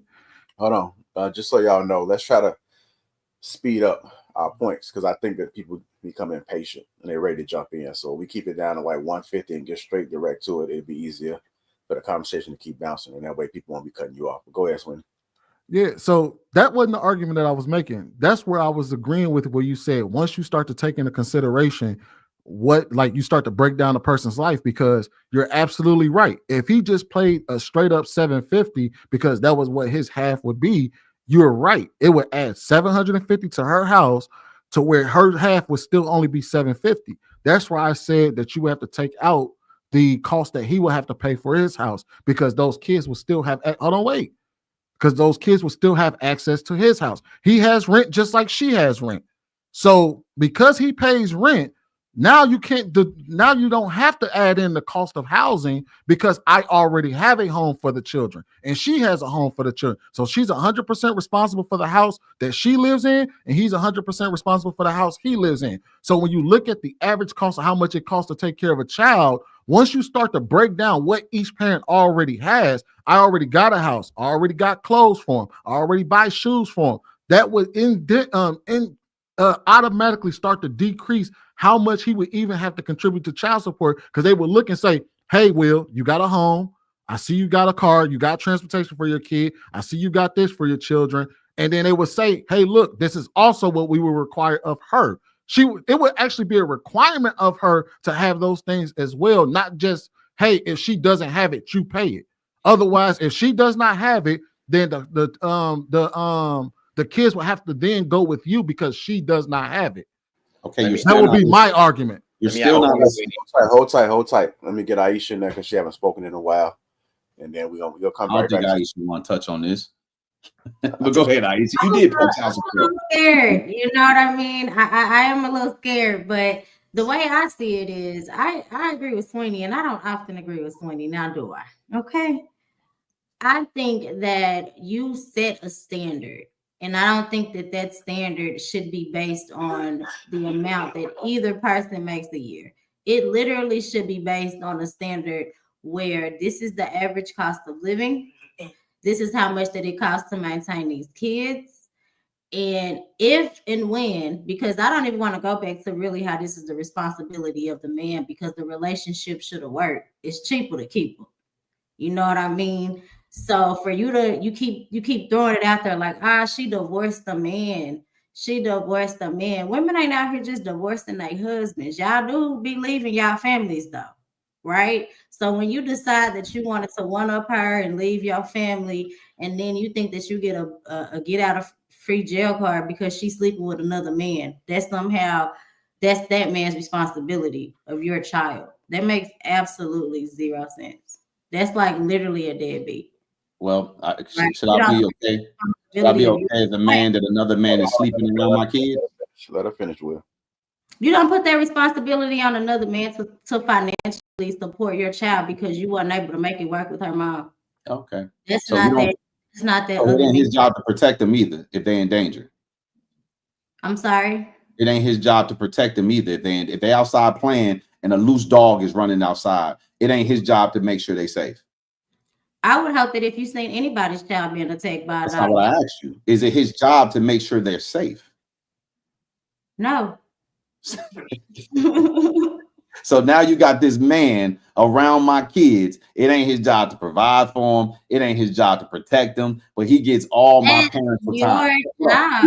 He gets to indoctrinate my kids. Yes. He gets to indoctrinate my kids with his philosophy. Will, he's just there to dig down your baby mama. That's all he there for. That's all he there for. This is the most disruptive I've ever seen you. Yeah, because y'all keep going in circles, brother. Y'all keep going in circles, man. No, we're not going in circles, sir. We're having a conversation. Maybe Aisha don't hear. Maybe Aisha didn't agree with me, but when I start giving her a little bit of tidbit, she might be like, okay, that makes sense. I didn't think about that. Because a man's job, when a man is in a kid's life, he's not just there as a financier. He's supposed to be a mentor, a protector, a leader, a lover. He's supposed to give the kid the vital things that they need to develop to a well-functioning adult. Now, if you're just saying, hey, it's not. If I'm alive, Will, that's not another man's job to do that for my son or my daughter. I'll do that for them. And that's your opinion. And that's your opinion. Cool. So if the judge grants the woman custody of your children, then you are effectively no longer that kid's parent. You can say you are. You could try to be from a distance all you want, sir. The most strongest thing that kids have in their life, and most adults too, is proximity. If you're in the close proximity of another man all day long, that man has rules for his household that child must obey. That dude say, oh, at my daddy house, I can go to bed at 9 o'clock. But now that my mama dating him, he said I got to go to bed at 8 o'clock. Oh, my daddy said I could have a cell phone. This man say no cell phones. Nobody under 13 can have a cell phone. Oh, so there's rules he's implementing. There's rules I must adhere to, but he's not financially responsible for my well-being. He's dictating how my life goes, but he's not financially contributing to how my life goes. He lives across town, or he spends a night, or now he lives here, and my mama is acquiescing to what he says because in her mind, he's the man of the house. Okay, But so my then that's daddy when is the financier of the house. My daddy keeps I his got house you. afloat. So then that's when you, as a man, as a father, you need to step in and say, "Hey, look, okay, I got your rules. I understand them, and you're right. Those are your rules, house. Baby mama, we need to have a talk because I'm finna take custody of these kids because my kid's not gonna live up under Lost these custody. rules." He just You said lost what? custody. I said he just lost. She was awarded custody. You think he gonna tell Okay. her I'm about to take custody from you after she just won custody? Yes, you can go in there and appeal for custody. Yes, you can. I don't care if 2 months ago I lost it. Doesn't mean I can't come in there 2 months later with a different scenario, a different situation, proof of what I should be have That's custody of the not kid. valid, bro. Y'all living in a fairy tale. That is not real Let me life. tell you why. Because I experienced it. I experienced it myself. That's why I'm saying it. So when my daughter's mother sit there and said she won custody, won her amount of child support, 3 months later, I went and applied for custody. The reason why? Because I got new information. I shared the information with my lawyer. My lawyer presented it to the judge, and the judge awarded me custody. Yes, Well, it can happen. No, this is under the assumption. Let's just assume this is under the assumption that basically you just don't agree with an aspect, like not that it's like information that will make her damaging to the children type information or make her unfit to be a parent type. But like what Will is talking about is basically another man is running your household and he ain't running it bad. It's just that he's running it, but he's running it differently from you, how you would do things. So for instance, the kids can have a cell phone over there, but in your house, they can't have a cell phone. If you were to try to go and apply for custody because you don't want your kids to have a cell phone, the judge is pretty much gonna laugh you out of the courtroom. Well, and if he's in that, it sounds like, how old is the kid? You said you gave the example of 13. I said under 13, but whatever. Well, so okay, a child do have a say so at that age. The teenagers have a say so where they want to live with their parents, so they could go and ask a child, "Who do you want to live with?" Now, I don't know if it's the same way in Georgia, but in Kentucky, the kids have a say so when they're teenagers. Yeah, but we're not. Let's say that they don't like. This is all right. Let's say that they don't have an issue with living with mom. It's not that they want to keep it moving. It's not that they want to come live with you or anything like that. It's just simply you don't like the fact that they have a cell phone. You like that man is allowing my kids to have a cell phone, and I disagree with it. The kids don't care. They cool with living with mom and a doo-doo. They happy. Ain't nothing actually wrong. The kids are safe and all of that. The only thing is that you're basically like, I don't like the way that you're raising my kids in comparison to what I would raise them. Kids ain't gonna be cool with them not having a cell phone. If they have cell phone, and all of a sudden you take it from kids, ain't gonna be cool with that. They ain't not gonna like that. You don't want them to have a cell phone. So let me get to these. So if you don't want them to have a cell phone, and you say I'm gonna go get custody of my kids because I don't want them to have a cell phone, but you, the other guy, and that mama is allowing them to have a cell phone, I'm going to court. The likelihood of you winning custody of your kids over something like that is slim to none. All right, let me get to these super chats. Brandon Nesbitt $5 says it's 85% of Black children born out of wedlock. I didn't have to spam my comments. Successful MD $5 says, why put the financial burden on man? Wow, women often yell her kids. That's nonsense. Women should be contributing equally. That's only fair. Shout out to AP with the 50 ball. Will, I'd like to know what your thoughts are when two unmarried people break up with kids involved. So let's say the man is better resourced to get the kids. What should mom pay in regards to supporting her kid? What does the math look like? Want to answer that real quickly, Will? Kind of keep it short. Let's pin his comment later so you get through them, and I'll try, because you can't really make that necessarily short. Okay, gotcha. AP again, $2 says there has to be a standard algorithm for everyone. AP again, $10 says then courts costs would be astronomically under your theory. Individualized for every case. This would get ugly, my brother, because every nuance must be considered. Everyone would have an excuse. Successful MD $2 says it's financial CS. It's eliminated equals less baby mamas. Mr. Travolta. It should be capped at a maximum like Texas. King MCF 2199 says if CS was for kids, all parents enrolled. And lastly, Lexicon $10 says CS should be tax deductible from pre-tax income paid to expenses directly, keeping tax benefits extra. CS should go into escrow annuity for future expenses or a benefit to the kids once they reach 18. I ain't mad at that either. I wouldn't be mad at that. To the platform. AP, I'm gonna come back. Go ahead. What you about to say, Will? Can you put that other his comment back? Oh, he said he answered it after I sent the first. So he said you answered it already. Okay. So also, gentlemen, y'all got to understand something. Child support is a fail-safe for most women. They understand before they even open their legs up to a man that if all else fail, I can put him on child support. They don't have to vet properly because you have a judicial system that will enforce it for them. You guys are allowing adults to run around like children because you're coming up with these weak ass defenses of men should be mindful of where they put their seed. You have two irresponsible people, but one of them have a bailout. So who's going to be the most irresponsible? The women, because they don't have to even think about it. It's just free fall. But Will, if we know this, why wouldn't you want to teach your sons? Why wouldn't you want to teach your son? Don't be a victim. You would, but the first thing, let me finish, bro. Kids don't adhere to your teaching. Well, okay, that's true. But you can't be like, oh, because this boy was too stupid not to put his seed in this girl. We gonna bail her out. We gonna help her out. Hey, you know what? Don't worry about it, baby girl. We gonna make him work, and we gonna make him, and you're gonna make it so he can't see the kid. We're gonna perpetuate this problem because if he don't have the means to take care of his kid, we're gonna jail him. Like Aisha said, take his license, put him in jail. We're gonna restrict him from having access, controlled access. Well, how is that helping anything? Because my financial but we also got to make sure it's not going to help them. But we also got to make sure that we educate our young bloods, man. Look, no, I'm not going to stay damn business. Stay out their business, and it'll self-govern itself. Because you guys no, it won't, bro.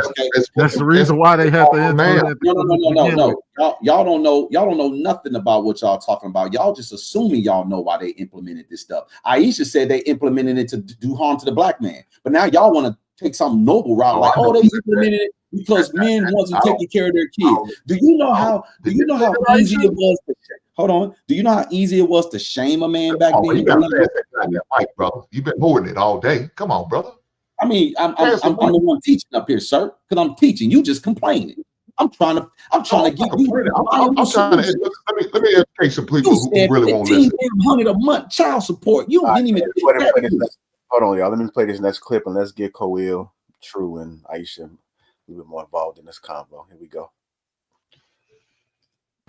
The Washington Post reports that the Department of Health and Human Services, Robert Kennedy Jr., has granted DOGE and Elon access to the child support database. There is literally no reason why DOGE would need that. It is not government overspending. It is not government waste. These are court-ordered child support agreements that come through via, your payroll taxes or whatever. Absolutely no reason for it. People should really be caring about that. That is an absolute invasion. And it goes back to a couple weeks ago. They want to go after child support and even having to pay it. It is pretty clear that that's a goal of theirs, and also to go after no-fault divorce. And people really need to pay attention to the little things, and it's so hard, but there's no reason for them to have child support information. All right, go ahead, Coil. When I see that, it's like another psyop. Like the Democrats, they just trying to find another reason to blame Elon Musk and Donald Trump and just what's it called, fear monger. Like, oh, he has the records to all of the child support. Like, bro, who they're supposed to? It's the government. No, it's the Department of Government Efficiency.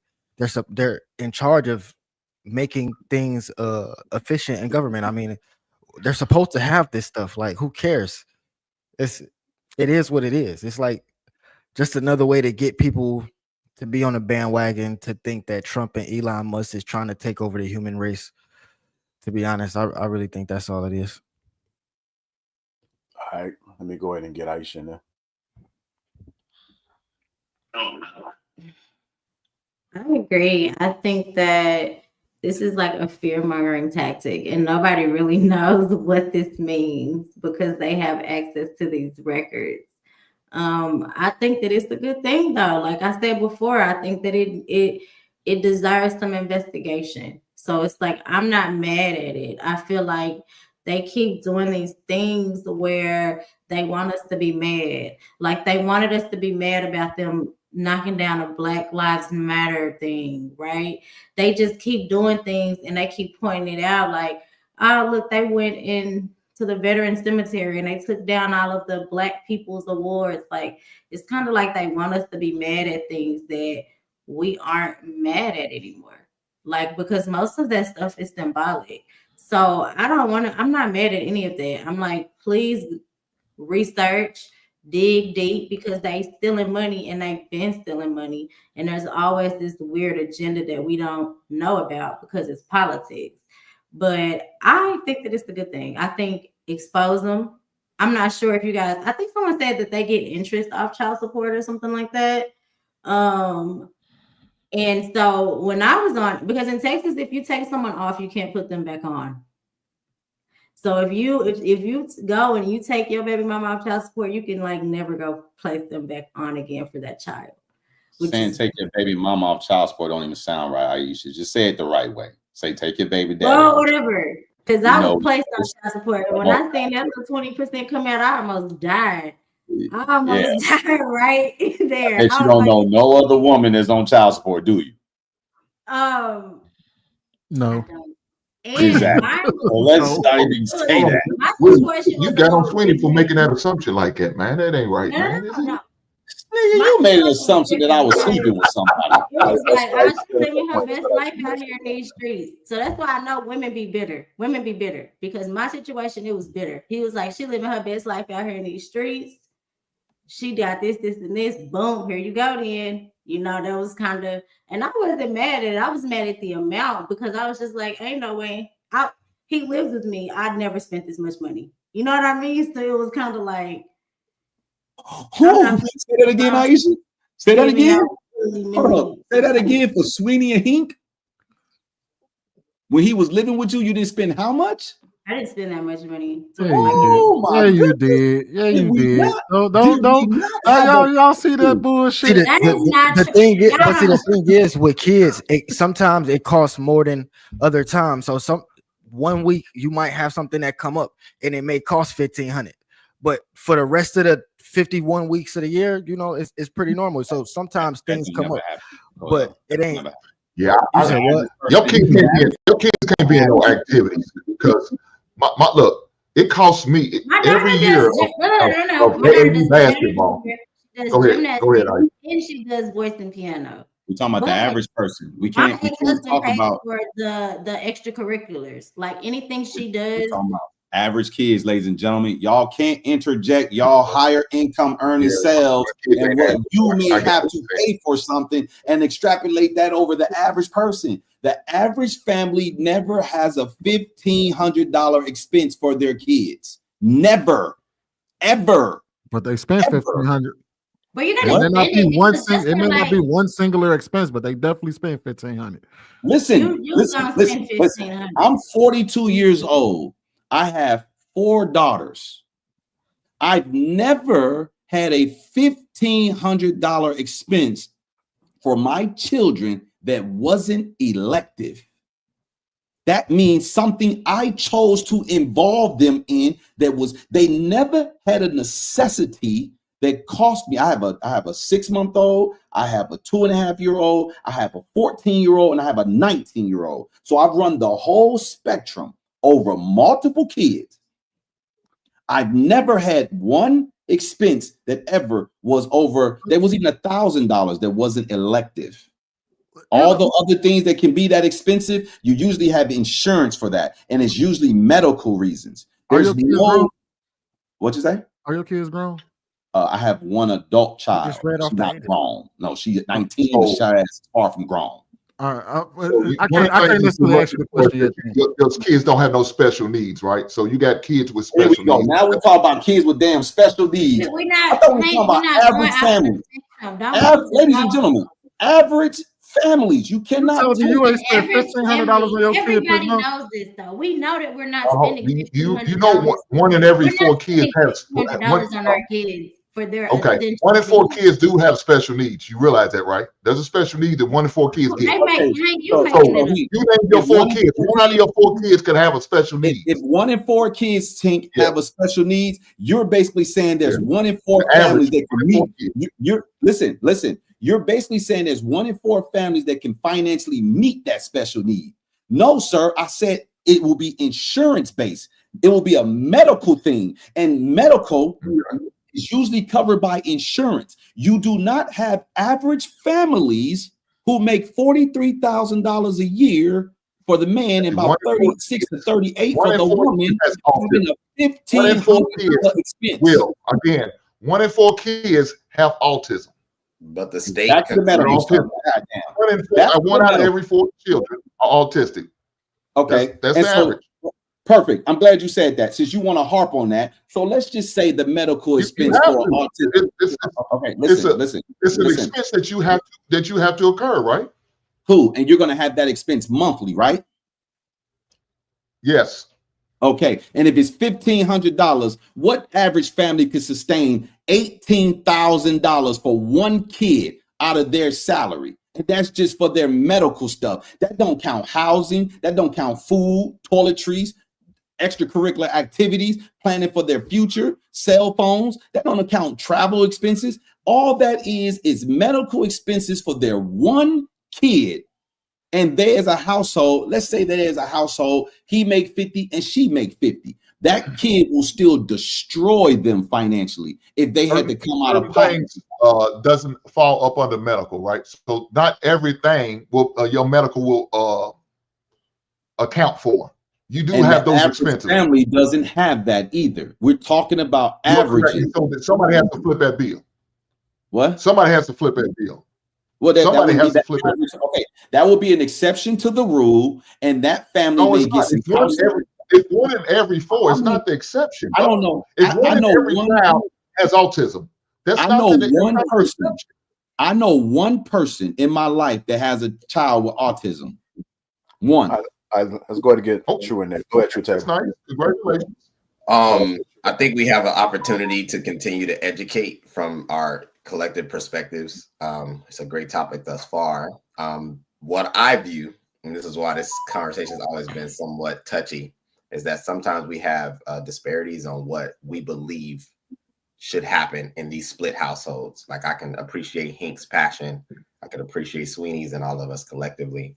The simple fact of the matter is, in my opinion, this is a very dysfunctional way of living. We do understand that people split, things don't work out, however. And under the best situation, you would want amicably to be able to, navigate these waters. However, we're dealing with people. To Hink's point, 1 in every 4 children, if that's an accurate status, I did a quick Google search.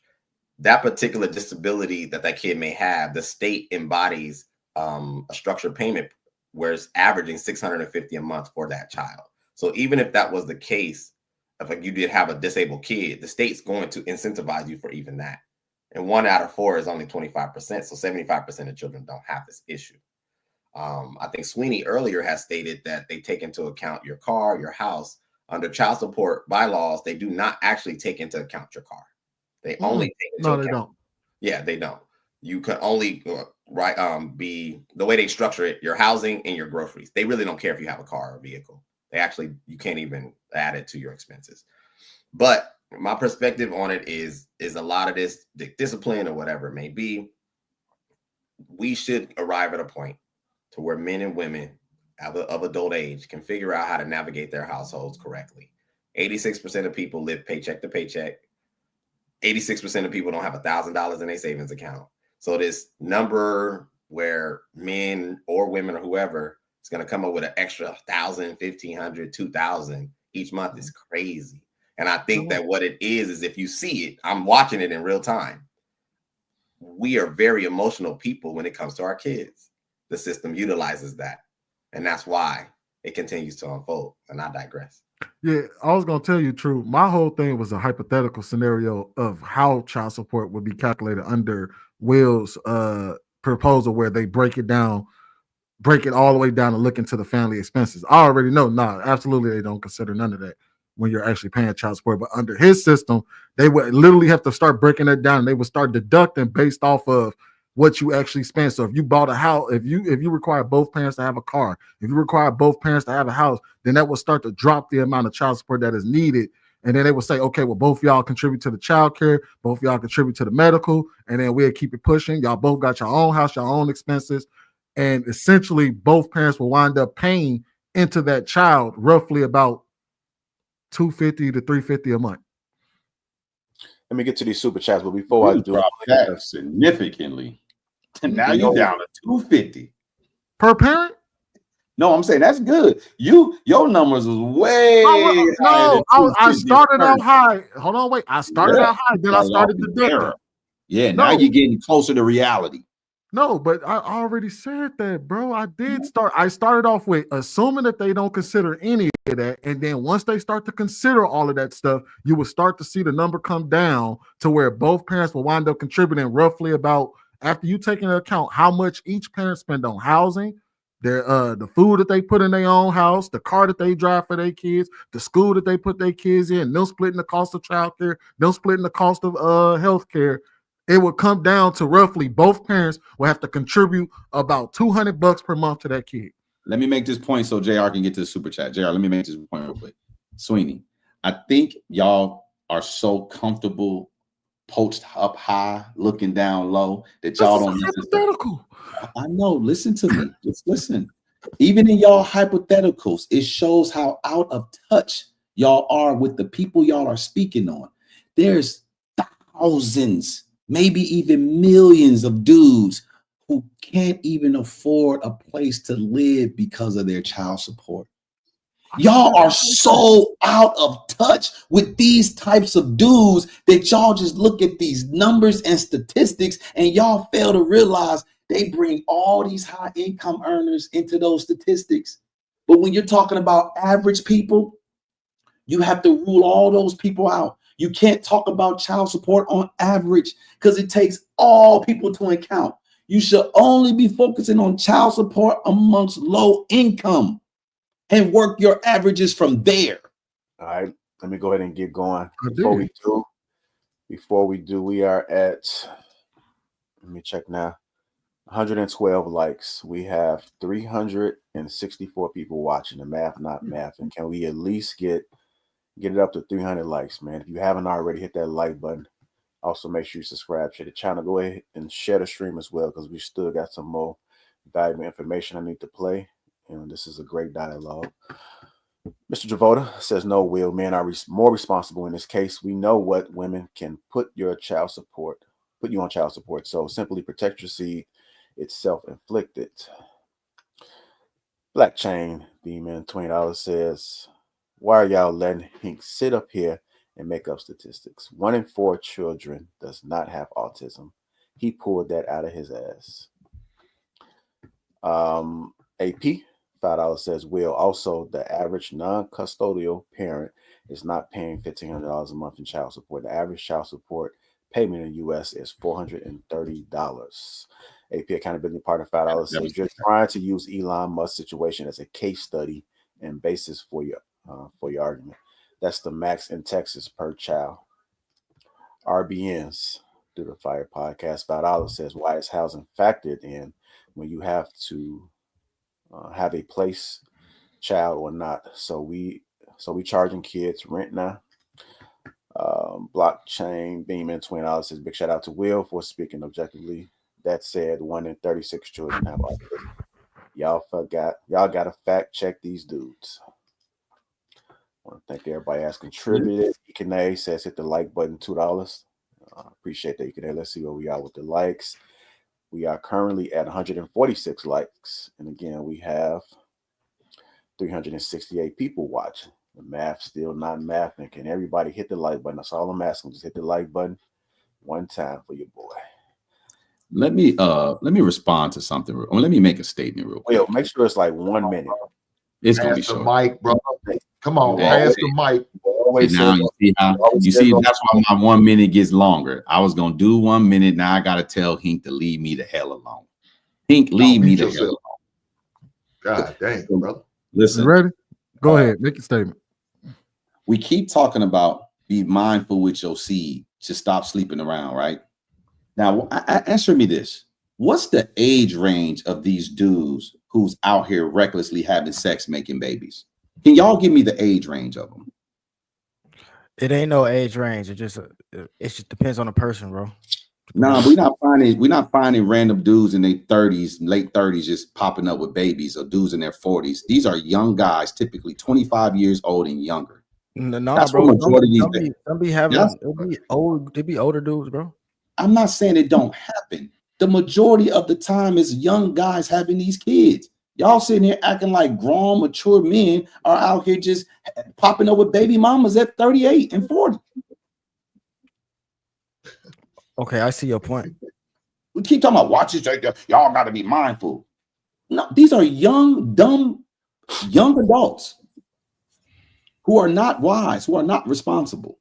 Stop talking about protecting your seed. Time. All right, let's go ahead and play this clip. Oh, we did have one. Oh, that was EK9. Never mind. Here we go. Well, Sweeney, when It's you going start after child support, aka Title 4D of the Social Security Act.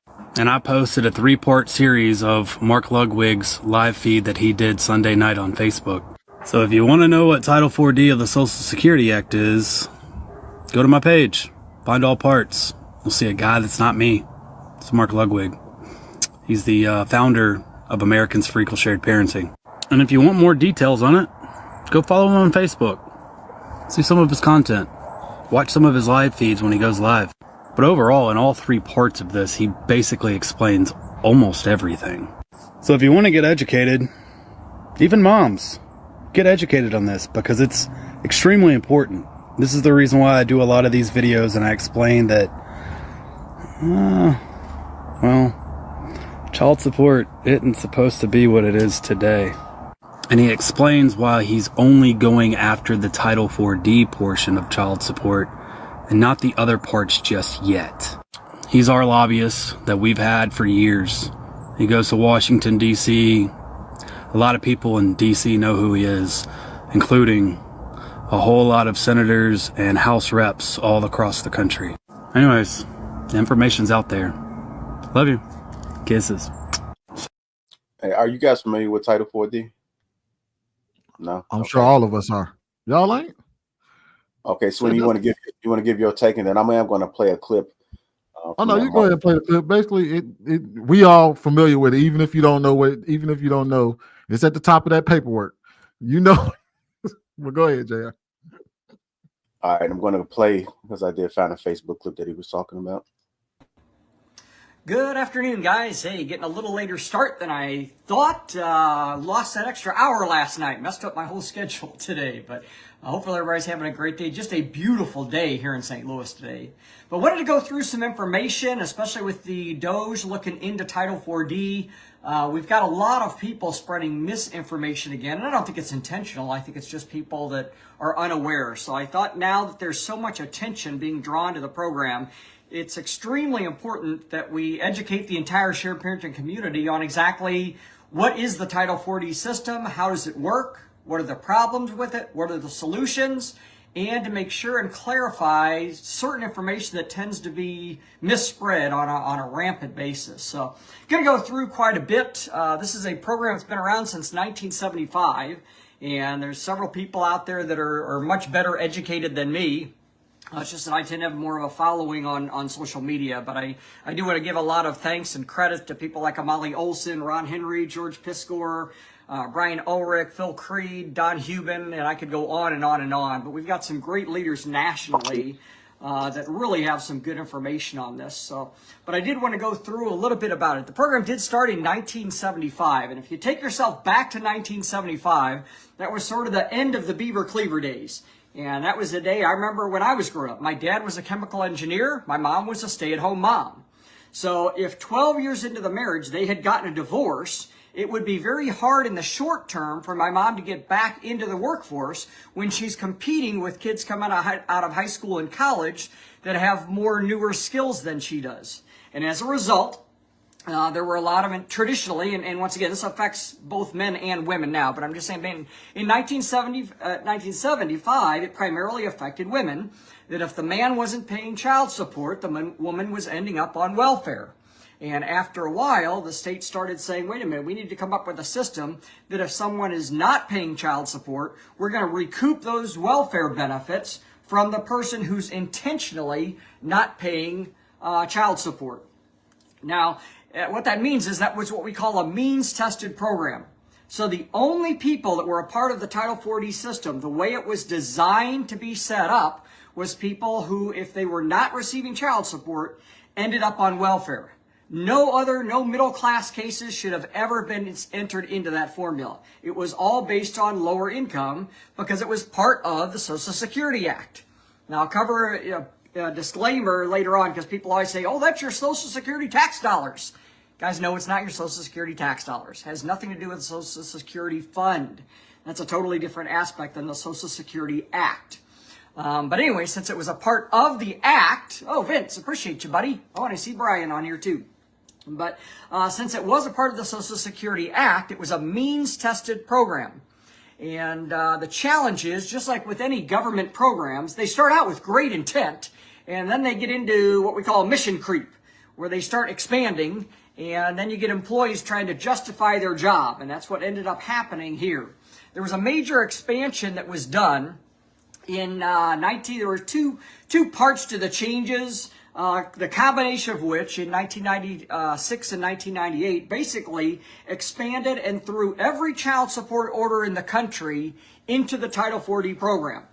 So there was around, I could be wrong in the number, but Molly Olson would know better than me. I think it was about 19 million people were added to the child support registry at that point. Now, the big problem is that means it's no longer a means tested. That means everybody is thrown into there. And I want you to give an idea, and I'll talk a little bit about how the bonuses are calculated. There's two.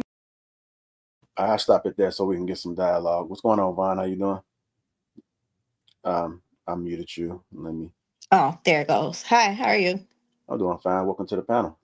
Thank you. All right. Have you been listening or?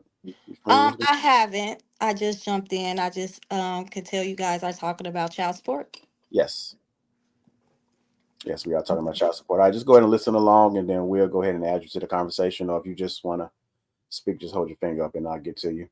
Okay. So that is what 4D is, what he's explaining. Go ahead, Will, like you want to say something? The mic hogger is back on the mic. Listen up, fellas. Listen up. Here's what's crazy. So we're saying because these, man, I almost said something derogatory. Because these women can't compete, somehow the man supposed to have a surplus to keep these women afloat because they're no longer in a relationship. That's what I heard. Now, did y'all hear anything different? These women can't compete with kids graduating from high school and college. So because of that, the man somehow, some way is supposed to subsidize her. Where this money supposed to come? Where is this subsidy supposed? Well, see, the thing is, that's the point of it being reformed. Because in the 60s and the 70s, I wouldn't disagree with that. You understand what I'm saying? Like, if we had a community and culture of women that was just sitting down, you know what I'm saying, chilling, being submissive, you know what I'm saying, I wouldn't mind that. But shit, they working too. They getting to the bag. They got this whole attitude. So I just think it should be reformed. It don't matter though, Coel, because basically what you're saying is this: go back in the day, guy A gets with woman B, and it doesn't work out, and now he has to subsidize her, all while he's trying to start a new life with woman C. If that doesn't work, is he supposed to subsidize her too? This is not a sustainable program. It was flawed from the beginning. If she can't compete anymore after her long-standing relationship, you know what she's supposed to rely on? Friends and family. But see not that's your where ex. You can that's rely where on that when there's no kids involved. You keep speaking as if child support is not and wasn't intended for the child. Then This give child support him is the not kid. to sustain Problem this woman's solved. lifestyle. Child support is to take care of the children. So you keep saying, is he supposed to take care of every child? So if he keep creating these broken homes and I keep didn't say putting that. kids all over the place, yes, he needs to take care of That's all not what I 20 of said. them. He done scattered about the land. That's All 20 of those kids are his responsibilities. that's And not what all I the said. 20 baby mamas that came with it. Okay, see the so thing is if a man argument, gets rid of if a man stops dealing with his girl and now he has to pay child support for them kids, he shouldn't even, just like you said, she shouldn't be dealing with another man if she's getting child support from a guy. He shouldn't necessarily be trying to have sex or be trying to court another lady if, you know what I'm saying, if he's actively paying child support, bro. You just got out of a divorce or no, whatever. Just get your life in order. no, because here's the thing. Majority of divorces are initiated by women. So are you telling me that a man and a woman get together, they have a kid, and this, I know this was my parameters that I said. So if a man and a woman gets together and they have a kid, and by the time that kid is 2, they end up divorced. He's on child support. I get what I see what you're saying, but see, I've never been divorced, but most of the time when people break up, they're both ready to break up. It's not just like one person is like, okay, I'm gone, and then no, that's not true. Well, okay, I won't say most of them are ready to break up. Let me restate what I'm saying. It's already been so much probably like BS going on to where both of them is tired anyway. So it's like they're arguing. It's constantly it's toxic. But most men are not prepared to lose their wife, their children, and a portion of their income to walk away from a relationship. I don't know any men that's like, you know what? I'm prepared to lose her, lose these damn kids, and lose my money. No, but see, the thing is, a lot of times a guy, if he don't want to be with his girl, he don't want to lose his kids, but he may not want to be with his girl. Yeah, that's cool. If the relationship ends, you can't control that. But you are not supposed to lose your kids because a woman don't want to be with you anymore. And you're not supposed to have to fight against her and an entire country called the United States government. That's why I say it needs to win that battle. That's the point of it being reformed, though. Right, but I'm telling you how it was messed up to begin with. It was flawed to be. If you see something is flawed to begin with, you should just abolish it. You shouldn't try to reform it because you're going to go from shit to shit. It's going to be a bad program to another bad. We can't even agree. Look at all these conversations around it. No one can agree. Go ahead, True. So do you agree with that as far as the prison system, like prison reform? You feel like the prison system just should be abolished because it doesn't work? Because I talk about prison reform all the time, right? We need to reform the prisons. Wait, prison. Wait, how are you correlating that? Can't be reformed. You can reform anything. How are you correlating child support to the prison system? But even to answer her question, even if the prison system becomes reformed, it's still gonna go from shit to shit though. It may be a little bit better for whatever intended purposes it have, but it's still not gonna be a good system. It's still prison at the end of the day. You understand what I'm saying? So I get what you're saying, but there has to be something in place. It was put in place back when woman wasn't making that much money and woman was looked at as subservient. But now that it has not been updated since, the ways of the world has changed. And that's all that I disagree with.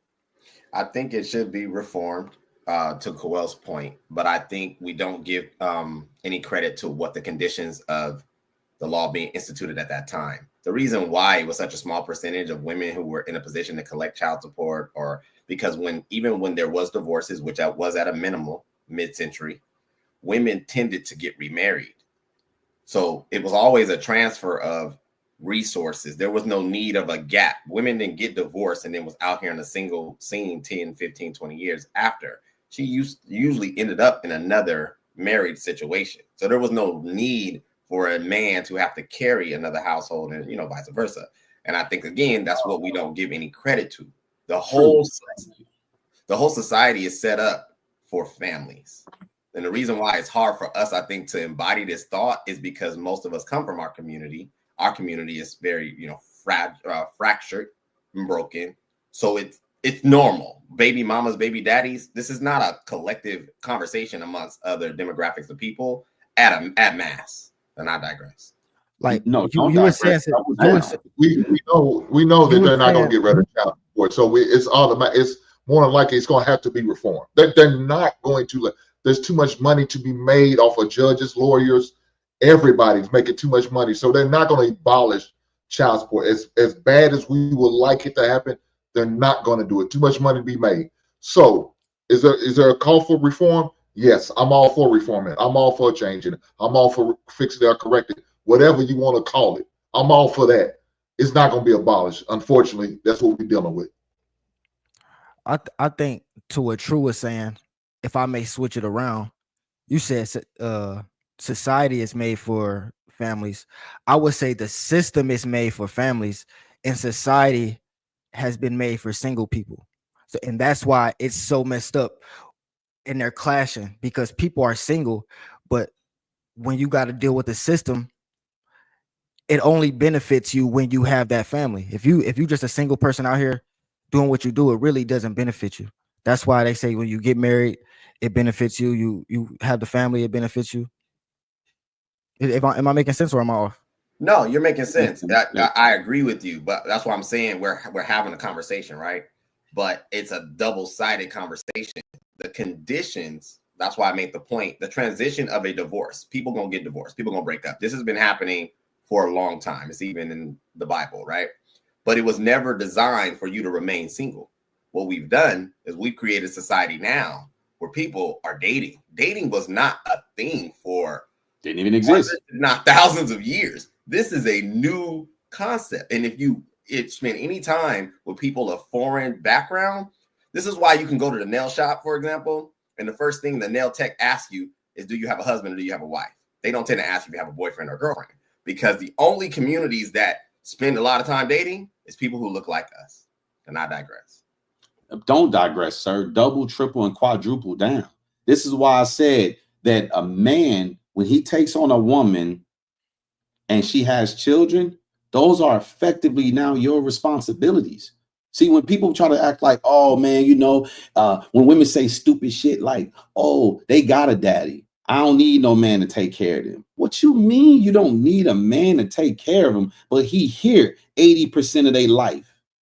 So you want a man who's I shouldn't even say 80. I think when you break it down and men have their children, here, let me do the math for y'all real quick. Men actually have their children. Let somebody else talk while you get the math going. No, I'm done. Let me help. Let me help guys out real fast, Will. Let me help guys out. Let me make this point real quick. Take the mic over. We know it. I took 2 seconds to do my math, sir. Men who have their children every other weekend, like most of these custody battles are set up, men have their kids effectively 13% of the month. If they had them for the entire 48 hours of the weekend. If they don't, because a lot of guys get their kids after school, and then they'll drop their kids off Sunday night on Friday, drop their kids off Sunday night before school, the next day of school. So guys are having their kids about 13% of the time. Women are bringing men into their lives, and those men are around 87% of the time. And women are saying, you don't need to be their father. They have a father. What kind of foolishness is that? Okay, right on, man. Who I are agree these with you. women that you're speaking about, Bill? Because you just be making up stuff now.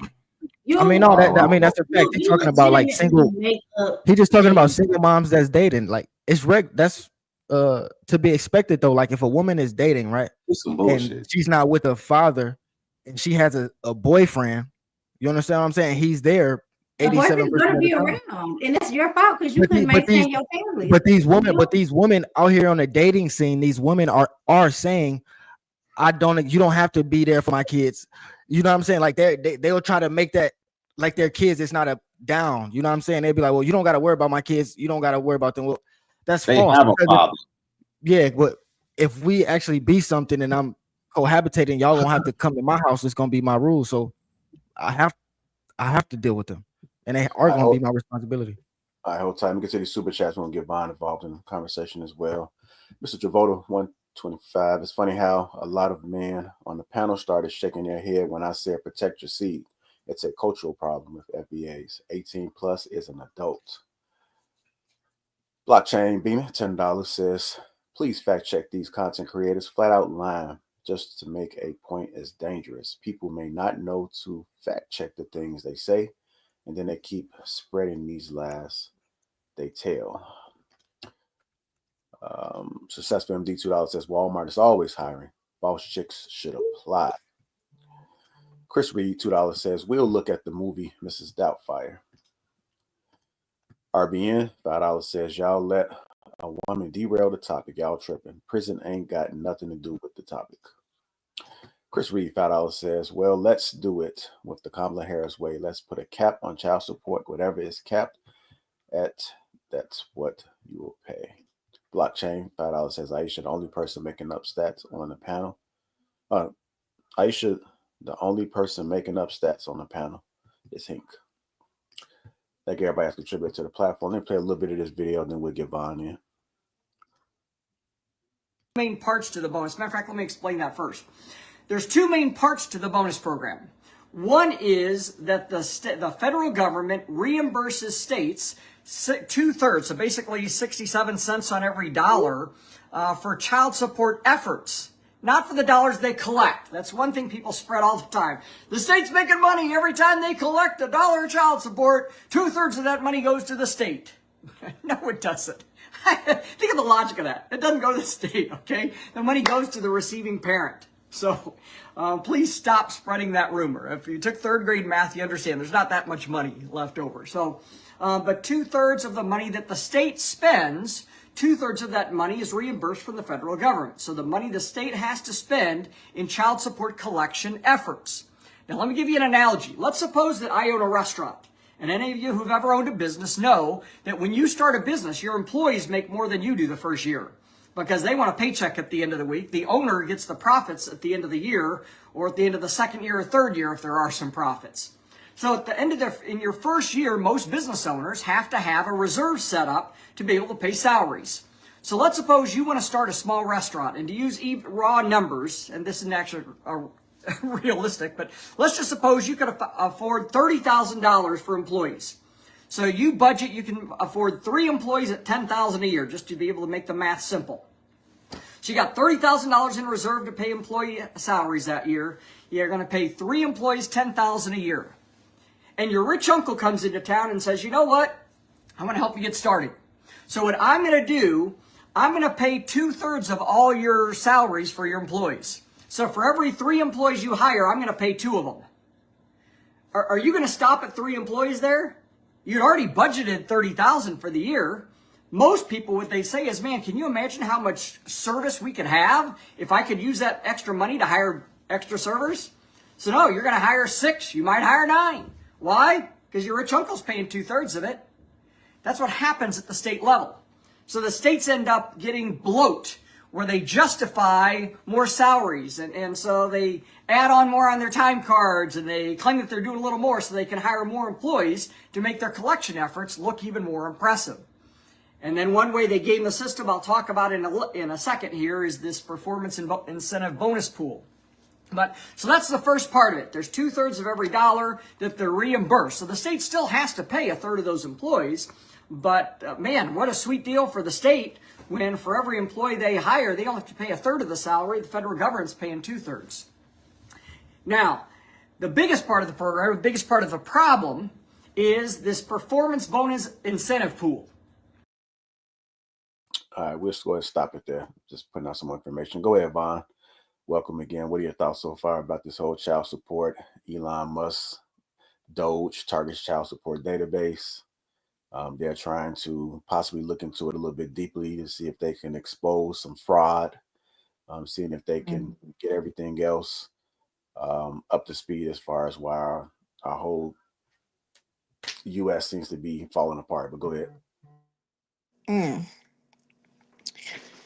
So you're referring to Elon Musk giving dads more rights as far as like child support, you mean? Or No, That- so like Elon Musk is working with Trump, and they had this program DOGE, and so Okay. DOGE has been the people that got rid of all the federal employees. It basically kind of cracked down on where this money is going, and Mm-hmm. so they're now targeting child support, which they have access to the databases, and they're looking to expose some things. We've been discussing child support in general, it being a fraud, how men have been cheated, how it seems to be screwing up a lot of people, how it's unfair, how it doesn't take this amount of dollar amount for this child to be, um, it's not needed to be taken care of. So we just been having like several conversations surrounding child Mm-hmm. support.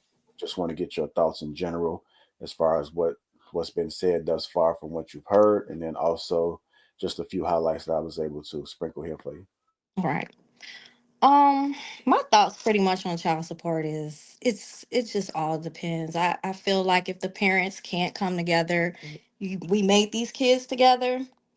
Um, we both lay down. I It's just the way of the world. Like men has to decide to lay down. Once you decide to lay down with this woman and you had this child, then you know this is technically how it goes. We have the right to have it or not have it. When we do have it, and we are not able to take care of this kid completely how we were together, then we should both come to agreement to either pay this amount of money or the system is going to do it. And when you go into the system, we already know the system is not completely fair. Now, where the money goes is a totally different thing. That depends on each woman. Like, you got to know the woman that you're laying down with. Why you shaking your head, True? Will, what's that face?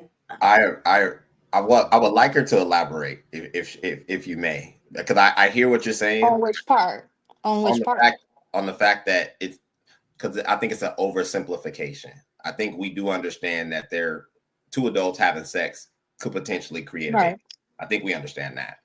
But I think where it breaks down is that there still seems to be a power shift because, like you stated, the woman has the choice to enable that child's birth and to enable the creation of that life. We have our contribution. So why does it always seem to be a duality of responsibility when it comes to finances, but not with the creation of life? So, do you agree with, okay, men typically, normally, in most cases, make more money than women?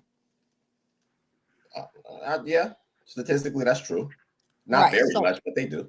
So if we're together and we're married, we're taking care of these kids with this amount of money because we have two incomes is better than one.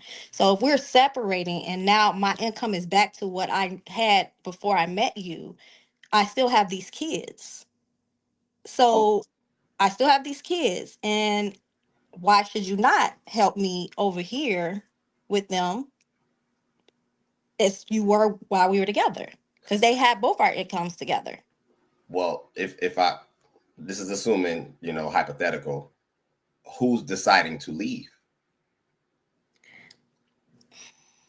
Because there has to be responsibility on who's enacting the breaking up. Basically, what I'm hearing is that we have something that works. We're together because obviously we like each other, love each other, whatever. Something changed. So somebody's deciding to break up what works. Well, who typically that tends to be on the female side. So if she's choosing to break up a system that works, why am I now being financially penalized to carry her individual decision? Because I'm obviously not in a For the position. sake of argument, Trey, let's say that the man decided that he didn't want the relationship anymore. Because I had a case where the man decided. So in one case, the man decides that he doesn't want to be in this relationship anymore. And you're fighting to hold the relationship together. And you're like, I want to be there for my kids. Let's go to counseling. Whatever we need to do, I'm going to do it. And he's still like, no, I don't want this relationship. I ain't gonna lie. If a man say that, this is no like. I mean, This is just in general. If a man says that, if a man is just done with his woman after he done been with her for a couple years, have said that, like people. If she has to have done something horrible. Like he has to be really done with her. Like if a dude tell his girl, I'm done, I'm leaving, it's over, we ain't. She has to. She horrible. It is what it is. Coyle, ask these ladies how many But men. does that at the Because same that's what time I'm saying. call It don't absolve him happen of the responsibility of the kid? Why are you finding the exception to the rule to argue it for the average? because she. I mean, yeah, that's yeah. That's. I mean, it's not that what you're saying is not true, Aisha. It happens, but how many men have dumped you, ladies? Exact crickets.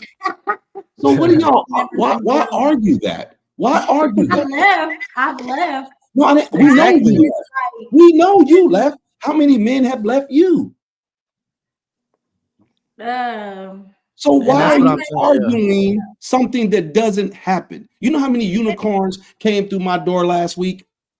None. I would like to get Von's explanation. I think we were going somewhere. So Now men don't leave women. A guy They tells do. me I don't want to be with you anymore. And if a guy tells me I don't want to be with you anymore, I'm like, oh, why is that? Okay, cool. Like, what you want me to say at that point as a woman? So you're saying but see, the thing is, in the case of when that does happen, she has to have done something horrible. Like men ain't just out here like. Doesn't mean that. That's not even true. Here comes Sweeney, y'all. Here comes Sweeney. Wait a minute. No, I think True Table. I think hold on. I think True Table was trying to get somewhere with Von. Hold on.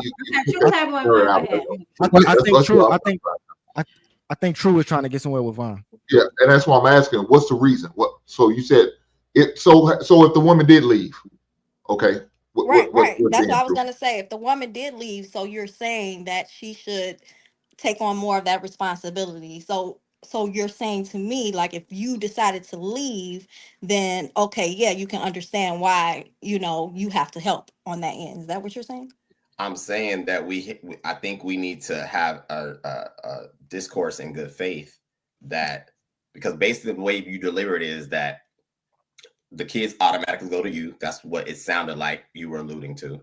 And that is a decision that both parents can make. But that's the problem. The problem before you came on is I was arguing that society's set up for families. We know people break up.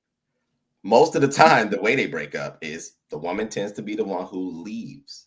So because that is the case, and that's a heavy favorite, we need to be creating scenarios based around that. The problem is that we have men and women who still want to hold men at the highest level of responsibility and give no responsibility to the women who are involved in the same sexual act to create these children, just based on even what you just said.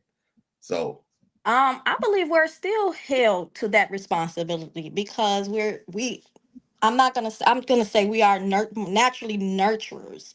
So depending on our schedules, not saying I don't know nobody's schedule, everybody's schedules could be different. I might have the kids more than you, so I'm doing more things for the kids. I'm doing more of the doctor's appointments because you have to work. So why are you not giving me this help here? But see, the thing is, if you need that much help, why don't the kids just go live with the man? Protect your womb, ladies. I'm not Protect saying. your womb. I'm saying that. I'm asking that question. If you need that much help, why don't the kids just go live with the dad?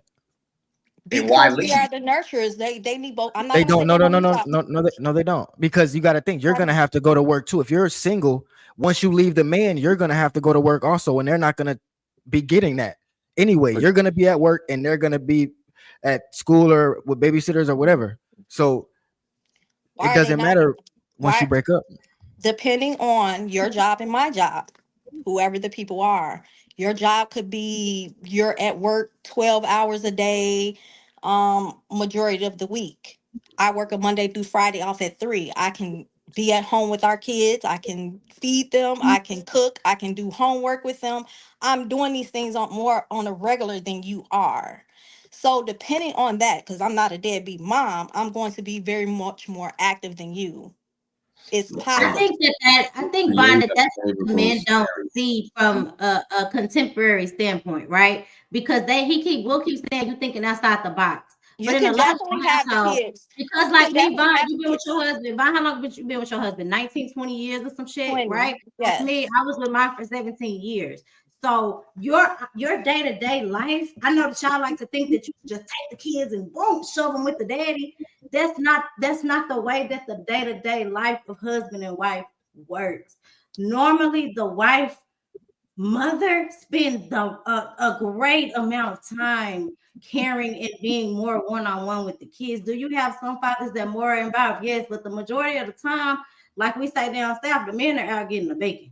So we the one nurturing, getting them out the, like we're more involved in our day-to-day life. So when it comes time for that shift to make, you have to make a decision. I made a decision. My son was old enough to say at 16, I want to go live with my father. Okay, go live with your daddy. There wasn't no, it wasn't even a thought in our brain to be like, who finna have it? We didn't do all of that when it came to our children.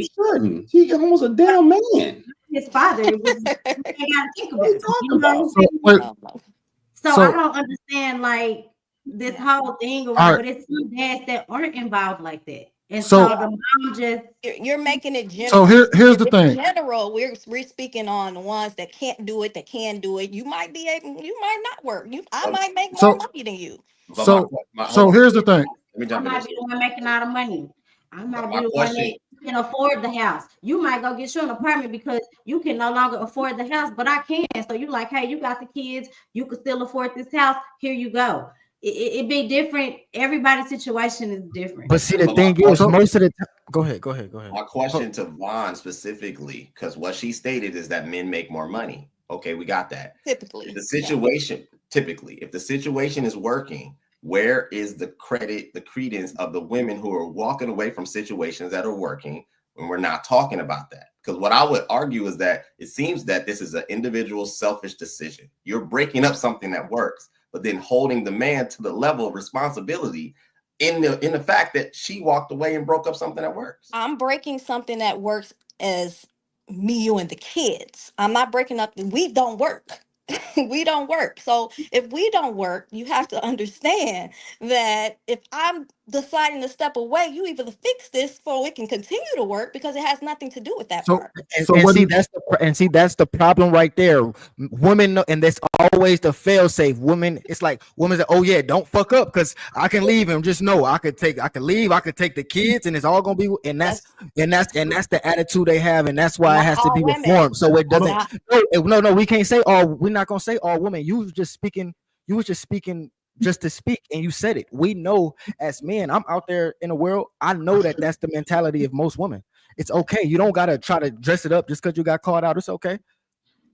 I mean, if we can't do because women do have the mentality that these are my kids. And Vaughn, you know we feel that way.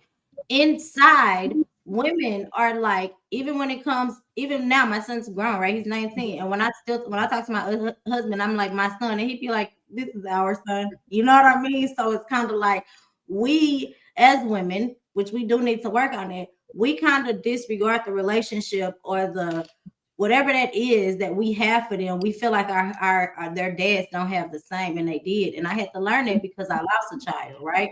And when you lose a child for whatever reason as a mom, we don't understand that they lost one too. Like I went through that, right? Like we feel different about our kids, and that's okay. But we have to try to change that dynamic because we don't get more than what they get. We both gave the same amount of DNA. So they have the same rights to the children as we do. And that's just what it is. They have the same rights, even though we feel like we have more because they're our babies. It's really not. They have the exact same amount of rights as we do. And I think that's where the breakdown happens when it comes to men and women. So here's innately feel like we just had like it's just, you know. So here's the issue. This is what True was trying to ask. We're talking about a scenario where, let's say, whatever reason you decided to break up with the man, right?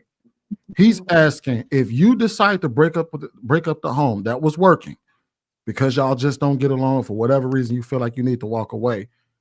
Do you agree that there should be a system change that allows that will put the responsibility on you for breaking up the family home?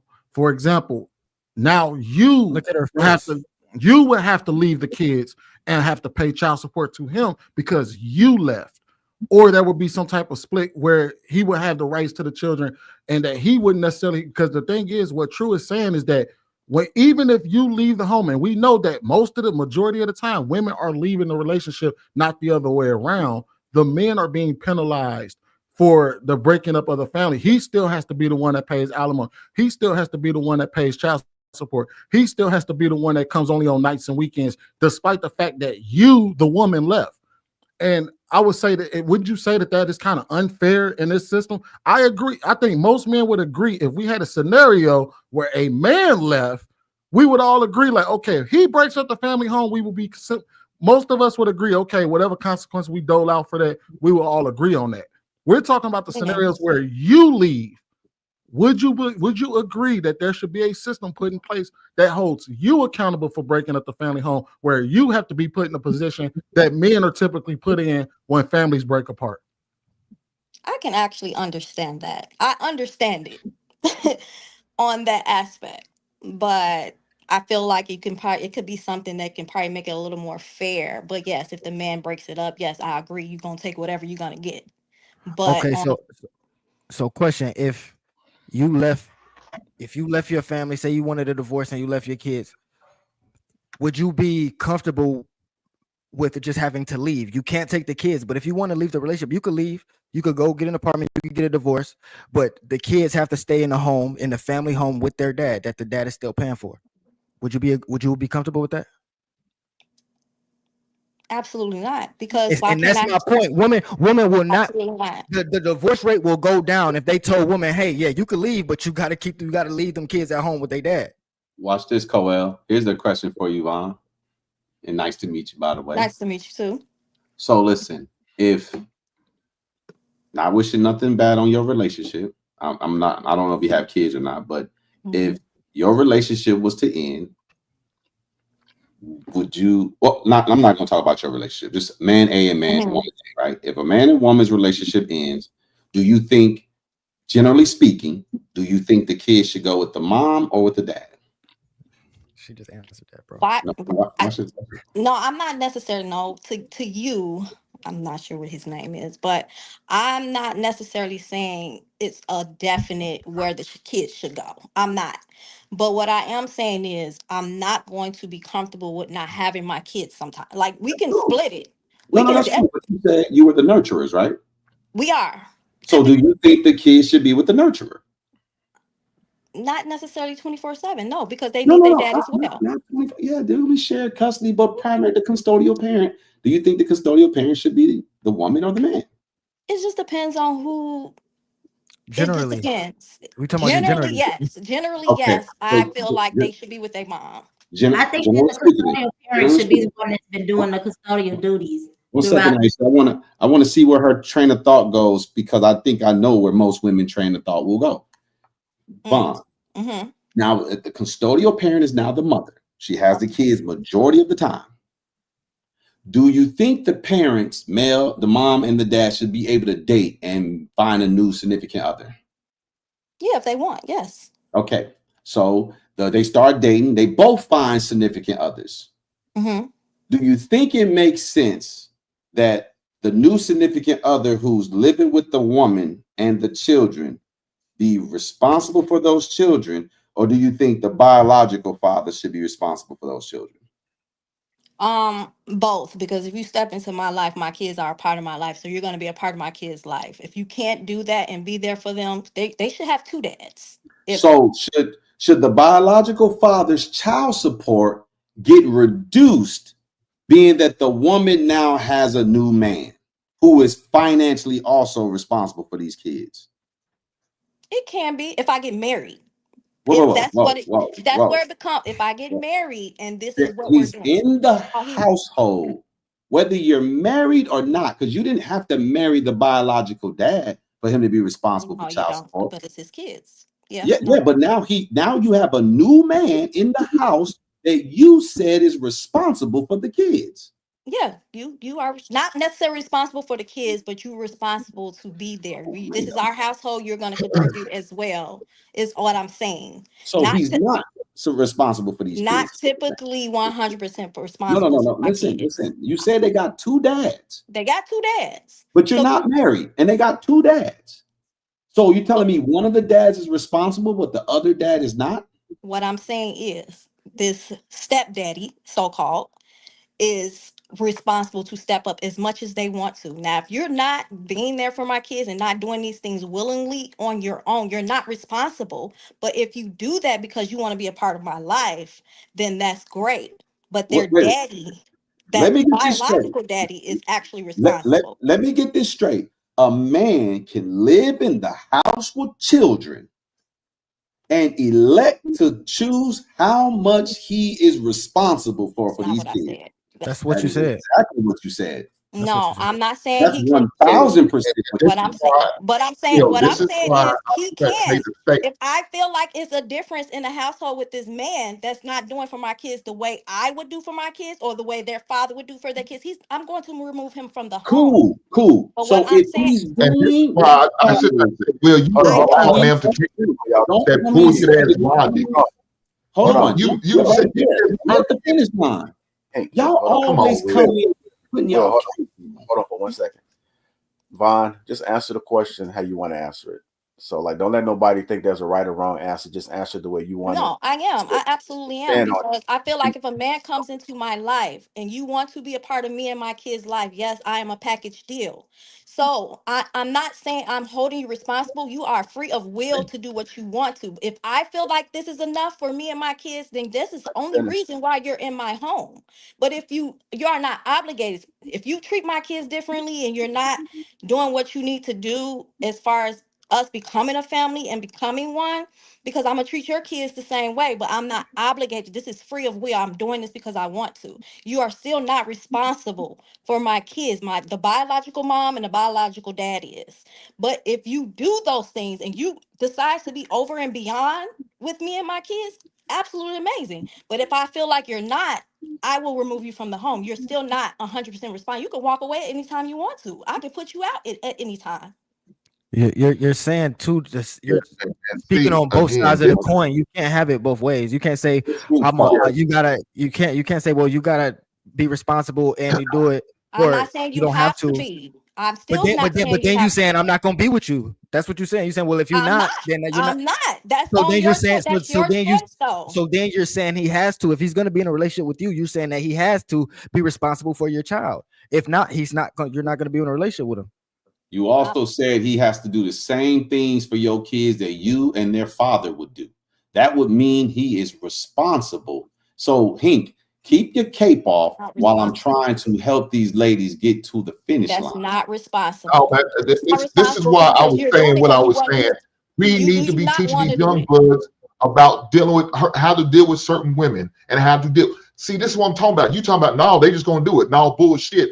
I'm not just gonna let my son just go out there, figure it out, and get with a woman who's talking like this. What she's talking about? Hell no, my son will never get with a woman like this. There's a reason why I would encourage and teach my son to stay away from women like this. There's no goddamn way. But Will, you allow your son to go in there and fuck on a woman like this, and then he's got to deal with that mindset of getting his ass put out. Hell no. I Teach ain't your got no kids sons. not to deal with shit like this. Teach I your don't have sons any to avoid sons. women like this. Oh, you might not I have no don't have sons. any My bad. sons. I'm trying to Okay, my teach my bad. daughters not to You ain't got to worry become about this. that. I'm trying to Then you teach ain't my got to worry daughters about it. not to become like this.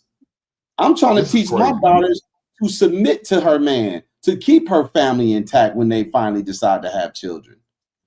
But we have so many outside influences. We have so many women talking reckless.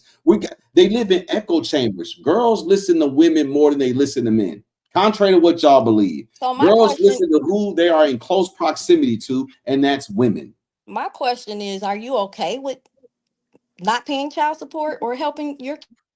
Whoa, those are two totally different statements. Where'd she go? Now, That's how they. Will's That's okay how with they the recognize deadbeats. it. Will's okay with deadbeats. He admit that. Will gonna what? Will, you What'd you okay say? with the deadbeats? No, I'm not okay with that. Sir, if a man, ladies and That is gentlemen, not what that man said. let me speak for myself, because we're gonna always have This people trying to think. is before you got up her, Sweeney. We No, talking no, about when no. he got up her. Sweeney heard me. Sweeney probably was in the comments I somewhere. heard him when he said that shit. Hold tight. Vaughn, you had a question for Will? No, yes, I was just saying, like you said, should the child support be reduced if we have another man in the home? Are you okay with this man completely taking on your responsibility as well? Yes, Absolutely. 100%. Okay.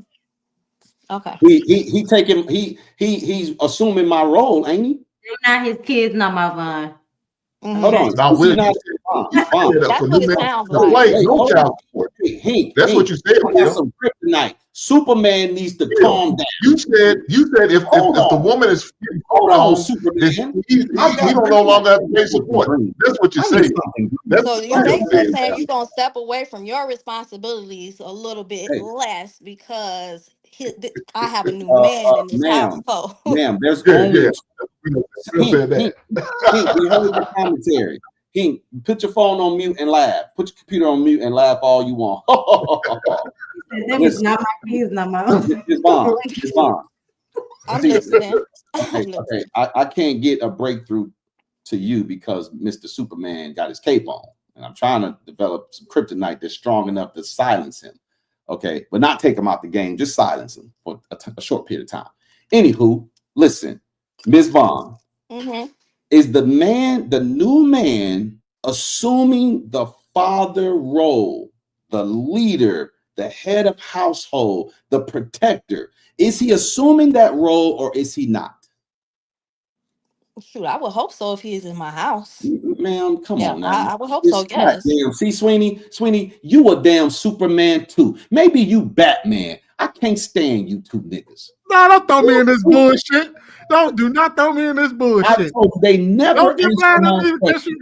Hey, they never answer my questions, and I told you they never answer my questions. I answer your question. Yes, he should be taking on a responsibility as the man of the household, but these are still your kids. We're not going to wait. Hold on. See, now you want to add all the commentary. I didn't ask you if they were still my kids. He's assuming it. Okay, now let me ask you this: is he the provider of the household? Yes. Okay, so he's the provider, he's the protector, he's the leader. I'm sure you expect him to love on your kids. True or false? True. Oh, so he's the protector, provider, lover, and the leader.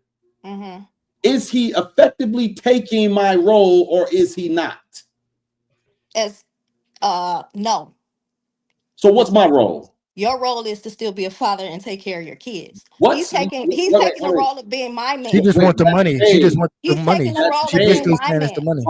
Vaughn, that's my big. Man, and just caring for who I love and care for, which is my kids as well. Okay, so Vaughn, you're being too vague. It's still my job to provide for my kids. If I'm seeing my kids every other weekend, that means I'm seeing my kids effectively 13% of the month.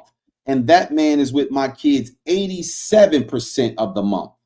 Are you telling me that I'm still the one caring and providing for my kids? Oh, because it's just financial at that point. Yes, because you're not my man. He's taking the role of my man. You see that? Exactly. And once you're not their man no more, they don't want you to be their kid's father no more. God damn. Gotcha. God damn. Crazy. What did I tell you? I told you this once, and I'll tell you 100 times. They don't give a shit about us. They don't give a damn about us. What I tell you, and you niggas has got y'all capes on. Keep trying to don't give a damn about us. On this. All right, Sweeney, can you explain to Vaughn why you're saying a statement that they don't give a damn about us? Can you explain to Vaughn? Can you paint the picture for Vaughn? Because Vaughn hasn't been on this panel, so can you explain from your POV what you've seen just took place and what Hink and the rest of the panel may be suggesting? Basically, the way that Will just presented that to you, right? You allowed another man to come into the house and literally take over everything that has anything to do with that child. And the only thing that the father that is outside of that home, who only sees his kid 13% of the time, is allowed to be in your life is a money bag. That's the only role he has in your life, because the father, the man who came in that you wanted in, that you got taking care of the kids, and he over there telling the kids what to do and how to do it, and you're listening to him and everything else, you just remove the person who you made the children with full on authority, null and void. And what you basically just said was, yeah, you still got to take care of, you still got to provide for this household because I still need the money. But all that other shit that you do, I don't need that shit because I got him to do that.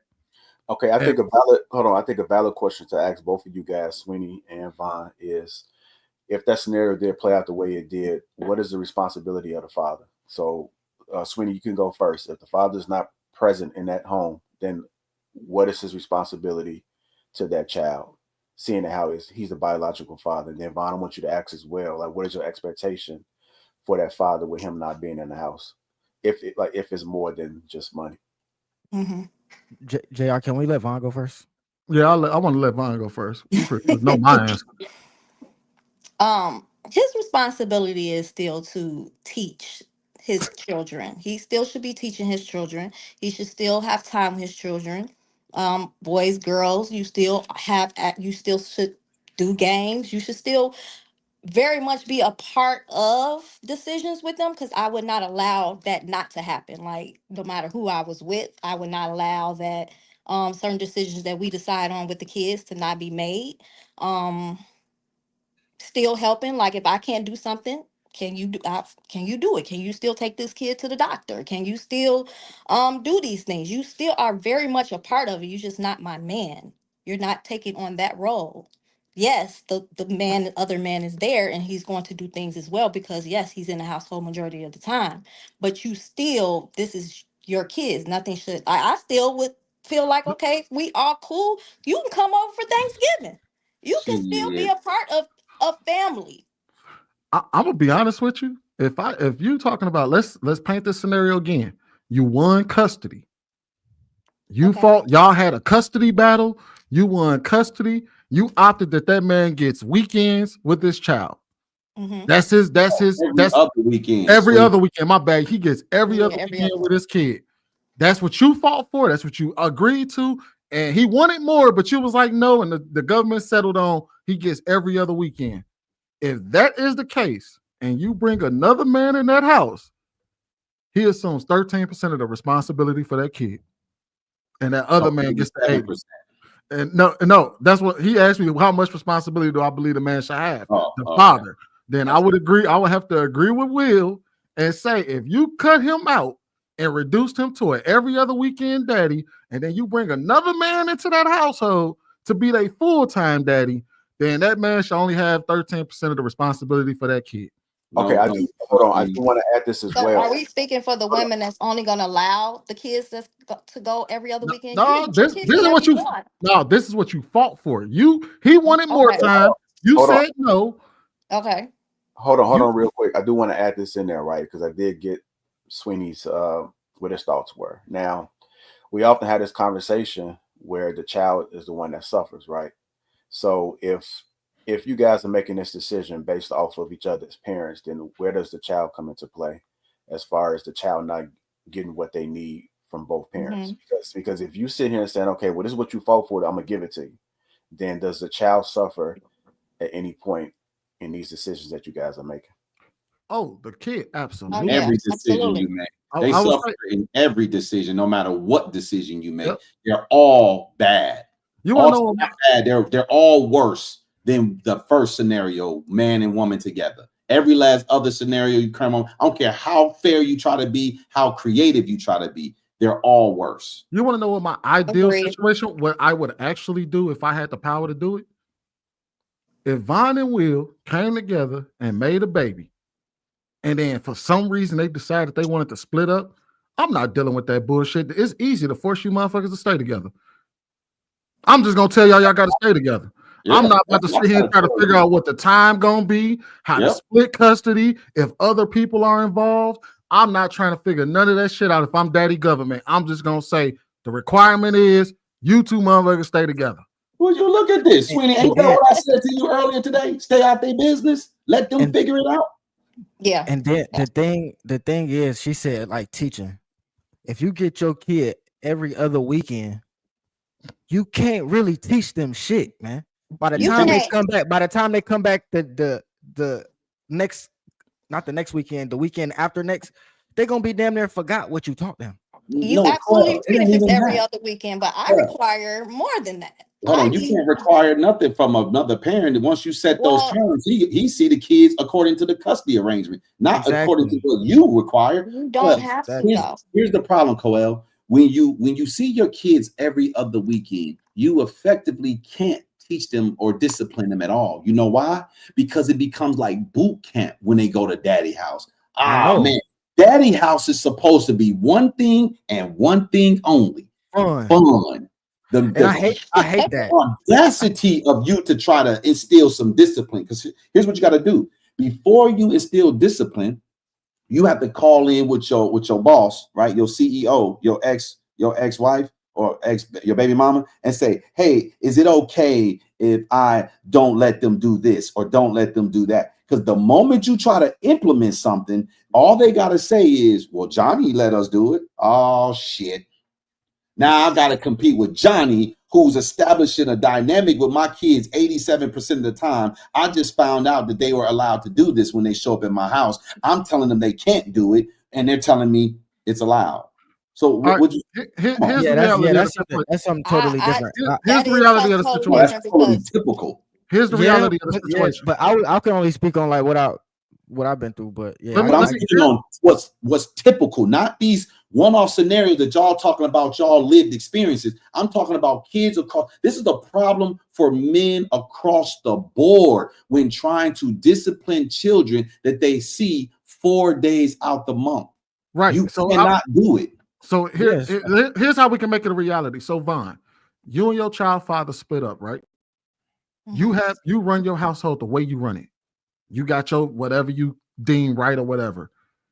He only has his kids on every other weekend because that's y'all custody agreement. If he told you, hey, in your house, I don't like the way that you do that, change it. The kids are grounded this weekend because I don't allow that. And even if it's in your household, I don't allow, even though you may agree with it, you may say, I don't care that the kids watch TV after 9. He tells you, no, kids turn off the TV after 9. Would you follow his order even though he's not in the house? I'm different, so I probably would because we still are co-parenting. No, I will. Let me take that back. I will. I'm different because we still are co-parenting. I will hope you respect me if I tell you don't let them do something at your house when they're over there. You're not co-parenting. You're the custodial parent. You have all the final say. You're not co-parenting, and that's what women think co-parenting is. That's what women think co-parenting is. Yeah, you need to stop lying. When you're the custodial parent, you decide the religion, you decide the school, you decide the diet. The father doesn't get to make those decisions. If y'all disagree, you have the veto power.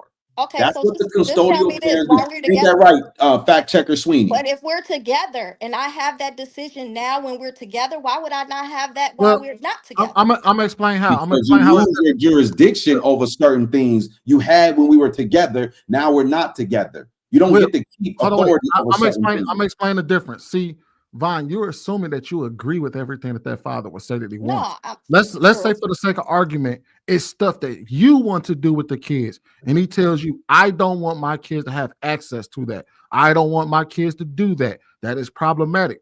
The issue is that you will always veto it because it's what you want to do. Now, it may be some things that y'all have some crossover over where you might agree with him, but if it's your house, you're going to run the house the way you see fit, and you're going to let him run the house the way he see fit. The problem is, hold on, wait.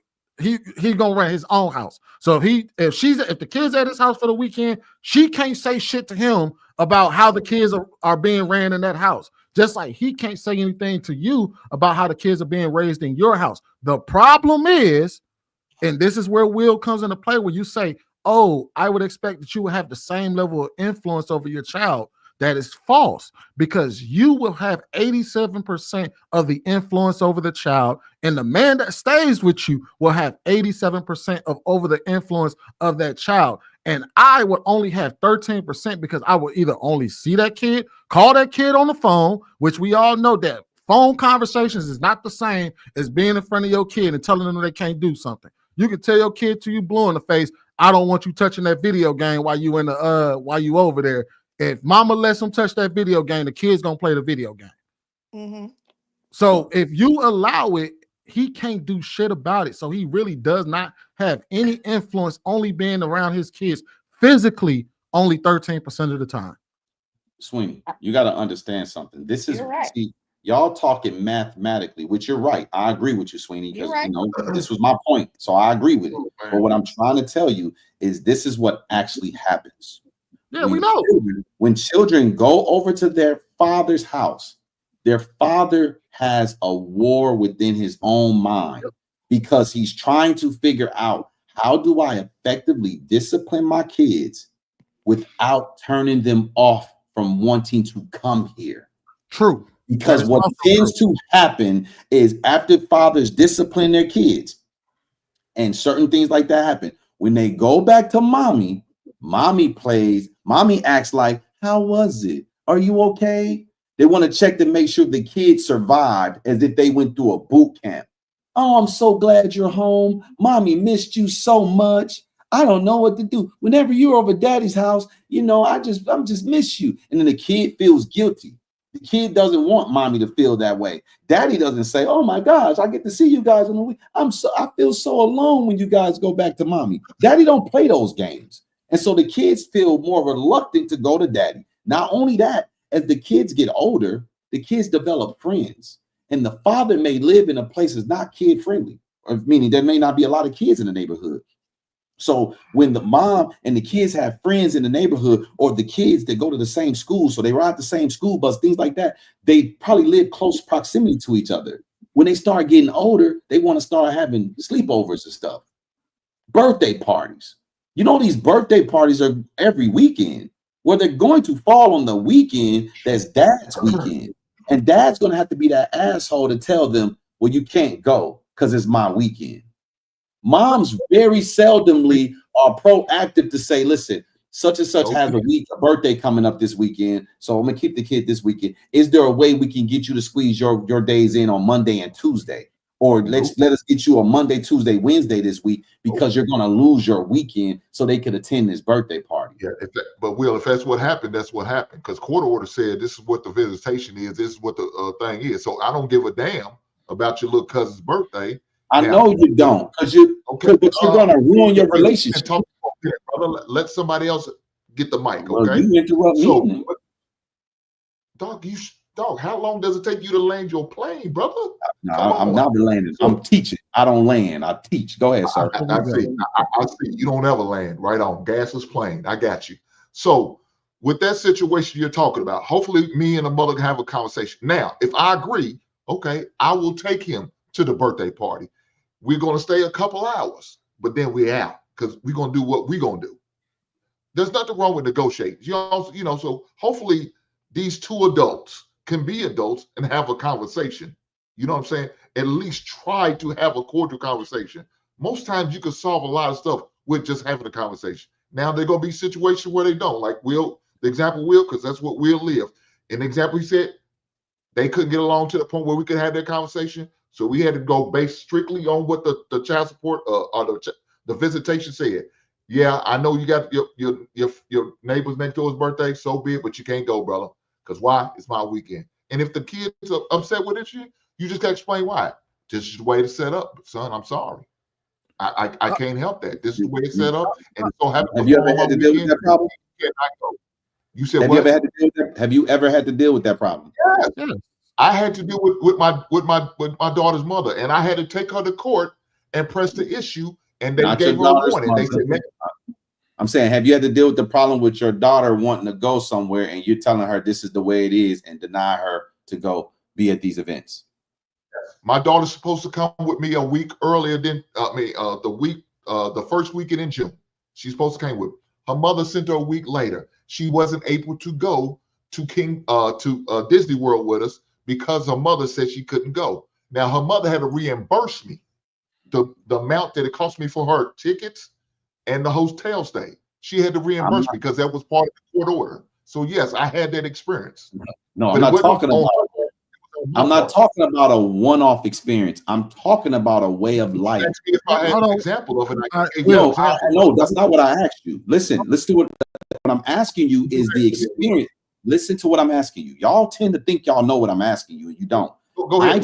Go ahead. I'm saying, get to the question. As children get older, they start to want to spend time with their friends, hang out, do sleepovers. They tend to go to birthday parties and whatnot that are typically done on the weekends. They go to school with lots of kids who have birthday parties. This is not a one-time of the year thing. This is a regular occurrence. A lot of those birthday parties or events will fall on the weekends that you have your kid. I'm saying, have you dealt with having to tell your child they can't go to these events because it's your weekend?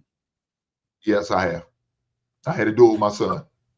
He couldn't go to his little cousin's birthday party because it was the weekend of his of my visitation. Now, again, like I told you, I had a conversation with his mother. What I end up doing, I gave you that example for a reason. What I end up doing, I took him to the birthday party. We stayed for a couple hours, then we left, and we went on and did our thing. So I didn't completely take him out of it. No, so you didn't but have it.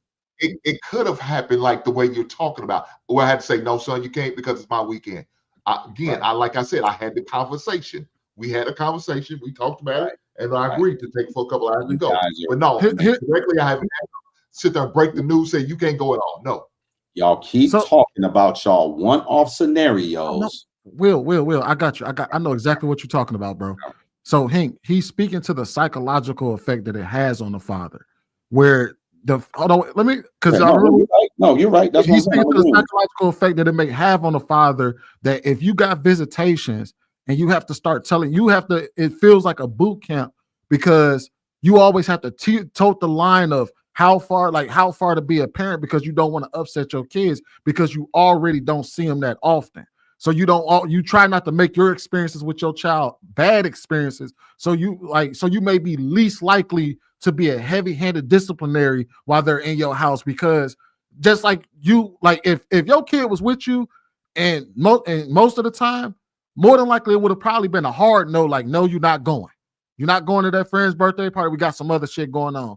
But because it was one of those scenarios where you don't normally see your kid as often as you would, you was like, okay, I can take you to the birthday party. You start to make concessions as a father that you wouldn't otherwise make had you been a full-time dad in that house, because you're not trying to ruin that relationship with your kid and make it a hostile environment for them. Because kids see things differently from us. So you like, I already only see my kid twice a month. I'm not trying to be a punishment house for them. Like, even to the point, like, say for instance, the kid is on punishment at their mama house, right? But you only get them for Christmas break. So you only get them for Christmas break, summer break, and spring break. And the mama says, hey, the kid is grounded. They're not supposed to be doing this. They're not supposed to be watching TV. But then they come over your house and you be like, man, I'm not about to have my kids sitting around here, can't watch TV, and ground them because I only have this much time with them. So I'm not gonna punish him while he's with me. And you know what I mean? That's kind of just what fathers go through. I understand that, but Sweeney, I've done that with my ex-wife. So even if he does get to watch TV, he don't need to be over my house watching TV anyway. We need to be doing something more constructive than just watching TV. So he could sit. It was an example. Like an idiot all day and do bullshit. How is that spending time with just watching TV? No, it was doing something better and more engaging. Besides, what if you're the type of parent you do watch TV? You keep on catering this. I gotta sacrifice. I can't. If I only get so much time with my son, and I'm gonna spend, and I'm gonna be selfish to my son, says spending time with him, not watching TV. Say hell with TV. I could watch it when he goes back to his mama. I'm gonna spend time with my son. We're gonna go out there and shoot ball, and I'm gonna rebound for him. I'm gonna go to the park. We do this, or go there and do some type of activity. We'll go camping that weekend. Whatever. Do something other than what I want to do. That's selfish to me. If I sit at home and say, "Well, son, come on here and watch you all enjoy it with me." No. That's selfish. Hank, I want you to. Hank, I want you to think of it from this perspective. Think about it as if the mama told you the kid is punished. They're on punishment. They can't do nothing. Like, say, for instance, they can't go outside. So they come over your house and you like, man, I really wanted to go hoop with my son. I wanted to take him to the park. I wanted to do this with him. But the mom says they on punishment. They can't do that. They got to write lines. They got to write they times tables 100 times or something like that. When they come to your house, for most fathers, they would be apprehensive to carry out that punishment because they actually want to give their kids a better experience because they barely even see them. So they would be, they may be more apprehensive to doling out that punishment while they're in their care because they're like, I already only got to see my kid for spring break, so I don't want to have to be here and them be on punishment while they're with me. Okay, Here's the so point I want to make. in that scenario, can I answer? Yeah, go ahead and answer. Then nobody have to think. Let me get Savannah in there. Okay. So I understand what you're saying because I had to deal with that. Look, me and her mother had agreed. If he got on punishment, we are both in the same thing on how to punish. We're gonna punish him for if he did something wrong. We own the same thing. So yes, he had to come over my house and he had to be punished. So he had to go in his room and didn't do anything. And guess what? He saved me some money. I could continue to like I think one of y'all said, watch TV, watch Law and Order, because he can't do shit. I said, dog, it's your fault. No, you can't just think you're gonna come over here and get away with the shit that you did over there, think it's gonna be okay with me. No. Now, if I can't do that here at my house, she got the well to do that. Now, if she does sit there and do it, I say, yeah, Lil Hink is on punishment. He can't do this, he can't play his game. Hopefully you can abide by the same rules like I abided to yours. And if we can't agree, then that's a different subject. But we're able to have an understanding. She told me before he came over, he's on punishment. He has to do this. Okay, cool. He can't have right lines, whatever you sit there and say his punishment was. My punishment is wall sits. He had to sit on the wall for a certain amount of time. That's my punishment. Hold bricks for a certain amount of time. Go outside and do extracurricular activities that he doesn't like to do. Cut the neighbor's grass. I had him do that one time because he got in trouble at school. His mother told me about it. I said, don't worry about it. My grass don't need to be cut. He come over to cut the neighbor's grass. This is what it is. That's the punishment he had. My bad, Hank. Thought you was done. Go ahead, Savannah. No, I'm good. How you doing, Savannah? How y'all doing? Can y'all hear me okay? I just wanted to hop on and say it seems like there's a couple of different like dialects happening even in the comment section when you're talking about child support. Child support doesn't equal co-parenting, right? So sometimes people put their absent parent on child support as a solution to co-parenting, thinking that's going to solve the problem, right? But you can have a person on child support and you still are struggling to co-parent. And often that's what we see, right? Is that you have this court order to either pay, court order for visitation, and it doesn't always work out that way because there's still issues with co-parenting, whether it's because you don't share the same values or you can't disagree for whatever reason, or there could be some like lingering relationship issues. And I think a lot of times that's the problem where you don't communicate and work those things out. Kids are smart, right? They absorb a lot of that and sometimes they play on that. And so I was looking in the comments and, I saw a lot of conversations about just people who were struggling with, situations regarding child support and co-parenting, but just wanted to be clear, like those are two very separate things. Like you can co-parent without putting someone on child support. Of course, sometimes it's necessary, could be, right? But I just feel like I wanted to highlight that, like it's two separate things happening. So, Savannah, if I may, welcome to the panel. What would be a condition where you would say child support is necessary? Because that's the word you use, necessary. So I think, first of all, let me just say it shouldn't be a permanent thing. And I can use my own personal story as an example. My kids are grown. My youngest is 21. I have a 30-year-old. And my 30-year-old is still on child support because of arrears. The father of my 30-year-old. Now I've offered to take him to court to forgive a certain amount, but he hasn't remained in communication with me. I don't know where he is, don't know. And actually the courts say, like, why would you want to do this? Why would you want to forgive this amount? So I said it in the comments, like child support court is weaponized sometimes. And I actually do legislative advocacy specifically in the criminal justice reform. And there was actually a piece of legislation here in Texas that would freeze or offer a forbearance for child support for people coming out of jail and prison for 6 months to give them time to get a job and all those things, to get reacclimated to the community, and then their payments would restart. But regarding specifically your question, I think child support should be looked at like there may be a need for child support. Like if the mother is doing all that she can, whether she's single or not, the child still has to be cared for. So there could be a temporary situation where the mother's not doing well, financially or whatever, and she needs these court orders in order to get help for the father to adhere. Because the truth is, some people just don't follow the rule. There are dads who do great. They go see their children, they help, and they provide without a court order.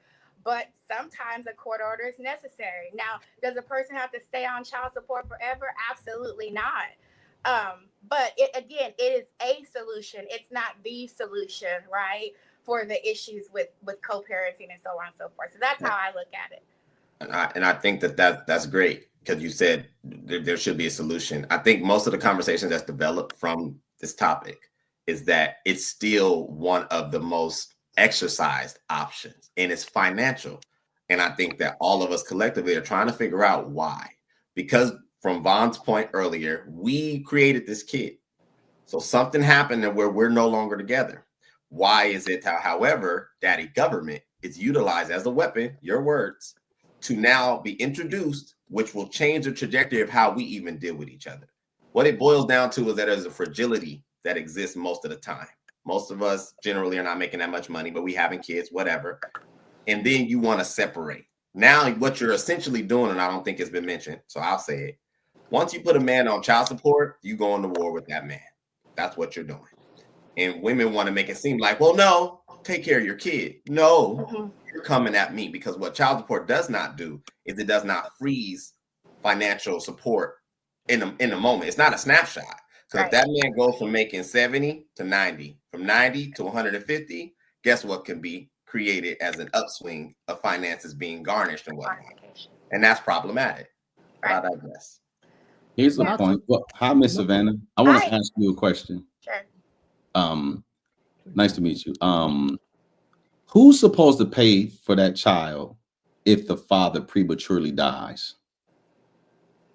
Well, I think again, I feel like the non-absent parent is going to be responsible regardless, right? If the absent parent dies, then the assumption of parenting is going to be on the parent who's living, right? That's going to be responsible. So, if I have the father of one of my children passes away, of course, I'm already taking care of them. I'm just going to assume, the rest of the responsibility if he was assisting. So basically, then the way these women are trying to phrase this, and some of these dudes with capes on be trying to phrase it, is that basically dudes should be held in contempt if they're not storing up services to be rendered in the event of his death, right? Because said that, man. Listen, you didn't say it, but I'm saying you might as well be saying it. I ain't even insinuate that. Might as well, none of that. Neither me nor True said that shit, or even tried to say that. Well, sir, I'm making a bold Did you that same way? Well, you had a fit up here, brother. You had a fit up here. Hold on. I'm not just talking about you two. I'm talking about all the gentlemen that take y'all positions, right? Listen, if men, because watch this, Miss Savannah. If another man is effectively and Sweeney is living in a duality because he wants to agree with me so bad. He's like, oh, Will's making a good point, but I gotta fight him too. I gotta fight him. I know what arguments I'm making, man. Get up out of here, man. Hold on. So when another man steps go ahead and get to the point. Will. Go ahead and get to the point, Will, with Savannah. Okay, I'm sorry. I'm long-winded, ladies and gentlemen. I'm sorry. I'm trying to teach y'all something. Sometimes I need some time. Okay, well, look, if another woman, let's do it this way, Miss Savannah. If a man has custody of kids and another woman is in his life, he remarries. The children are young, 3 and 4 years old. Do you expect that woman to be a nurturer to those children? Or must the children wait and get their nurturing from their mother, who they see 4 days out the month? I expect anyone who's my husband entrusts, right, and to be around my kids, to be a nurturer for them, and I would trust that the father would see to that he would have around the right people. Absolutely. So would she effectively assume all of the motherly duties, or just some of the ones that she's willing to do? If they're living in the household, Yeah. He remarried this woman. He He married loves to add this. Right. If they're in the household, she's gonna assume the motherly duties. You see that, True? Yeah. You see that? So the woman assumes all of the motherly duties, but the new husband only assumes the responsibilities that he wants to. That daddy, that nigga still gotta pay. On that note, ladies and gentlemen, y'all have yourselves a wonderful Sunday. JR, it's always a pleasure. Listen, Sweeney and Hank, until the next time I can put y'all on a full Nelson, I'll holler at y'all. What was this man talking about? Holler at you. I'm Yeah. raging I know we on that. all get the opportunity to talk now. That man asked a. How you gonna ask a different person a Yeah. different I question understand part of and it. then say that's a Same checkmate? thing. Right. I understand what he was saying, but I don't think it proved the point he was trying to make. I'll just say that. I hate that I came on so late. I do understand the point that he's trying to make, and I'm actually all for looking at the total picture, but I didn't come from that situation because I always looked at it that my kids were my responsibility, regardless of who else chose to be a part of their life. So Yeah. that's my stance on that. So I can't believe Will try to walk off with that. He ain't With that gonna boy. log off. He thought he walked off with a he thought he had a walk-off home run. That man got struck out. You can't ask a different woman a different Same question thing. and then come to a different come to this conclusion as if you asked Vaughn the same question. That's jacked up, Will. Will, you jacked up for that. That's messed up. All right, let me get to these super chats, man. Chris Reed, $10 said, let's not forget about the McDonald's commercial where the brother only bought his son McDonald's and other kids didn't get any. Remember, it went viral. Males 36 $2 says, just wrap it up or have a pullout game. Successful MD $2 says, women try to equate situationships to marriage. Grown Man Talking says, shout out to Lapeef JR. Peace to the panel and chat. What up, my brother Hink? King MCF 2199. Whoever leaves ops to handle it themselves. No CS. Mills 36. $5 says, Coil. Stop caping. Stop capping. No man want the kids all the time. Real men got to go out and make money. Being around kids all the time, it ain't productive at all, dude. I don't know what the hell he talking about. RBNs Through the Fire podcast, $5 says, Bond is explaining why you don't move into a woman's house. She's a horrible person. Blockchain, $5 says, he needs to teach these young bloods to not lie, to have something to say. Making up facts to sound smart or informed is super feminine. DJ So Lovely, what's going on, DJ 499? How would you feel if that new husband removes your last name since he is assuming your responsibility? I'm sure Will would be like, go ahead and do it. Blockchain Beeman $5 says child support should be reduced the same way Section 8 eligibility is reduced / removed when there is another man living in the home. RBN Through the Fire podcast $5 says if you a dude and move into a woman's house, deserve to be dog walked by her. Black women like Vaughn has no character, one selfish chick. Oh wow. RBNs Through the Fire $10 Vaughn has a damn mental disorder, thinking all her kids' fathers and new men should have Thanksgiving together. She's mental. She never said. Brian Randall, get your passports. Blockchain Beaming $5 says that's called negative gatekeeping. Will, this is going on, brother. 199. You can saying someone talks too much is wild. Mills 36 $2 says let them kids have fun. It be more times. What? And lastly, Successful MD $2 says the court makes it come from a man's estate. Hey, the people on the panel, stick around. I'm about to ready to end this. But thank you guys for tuning in to Lapeef Sunday. Hopefully you guys enjoyed that like button. Also, make sure you subscribe to the channel.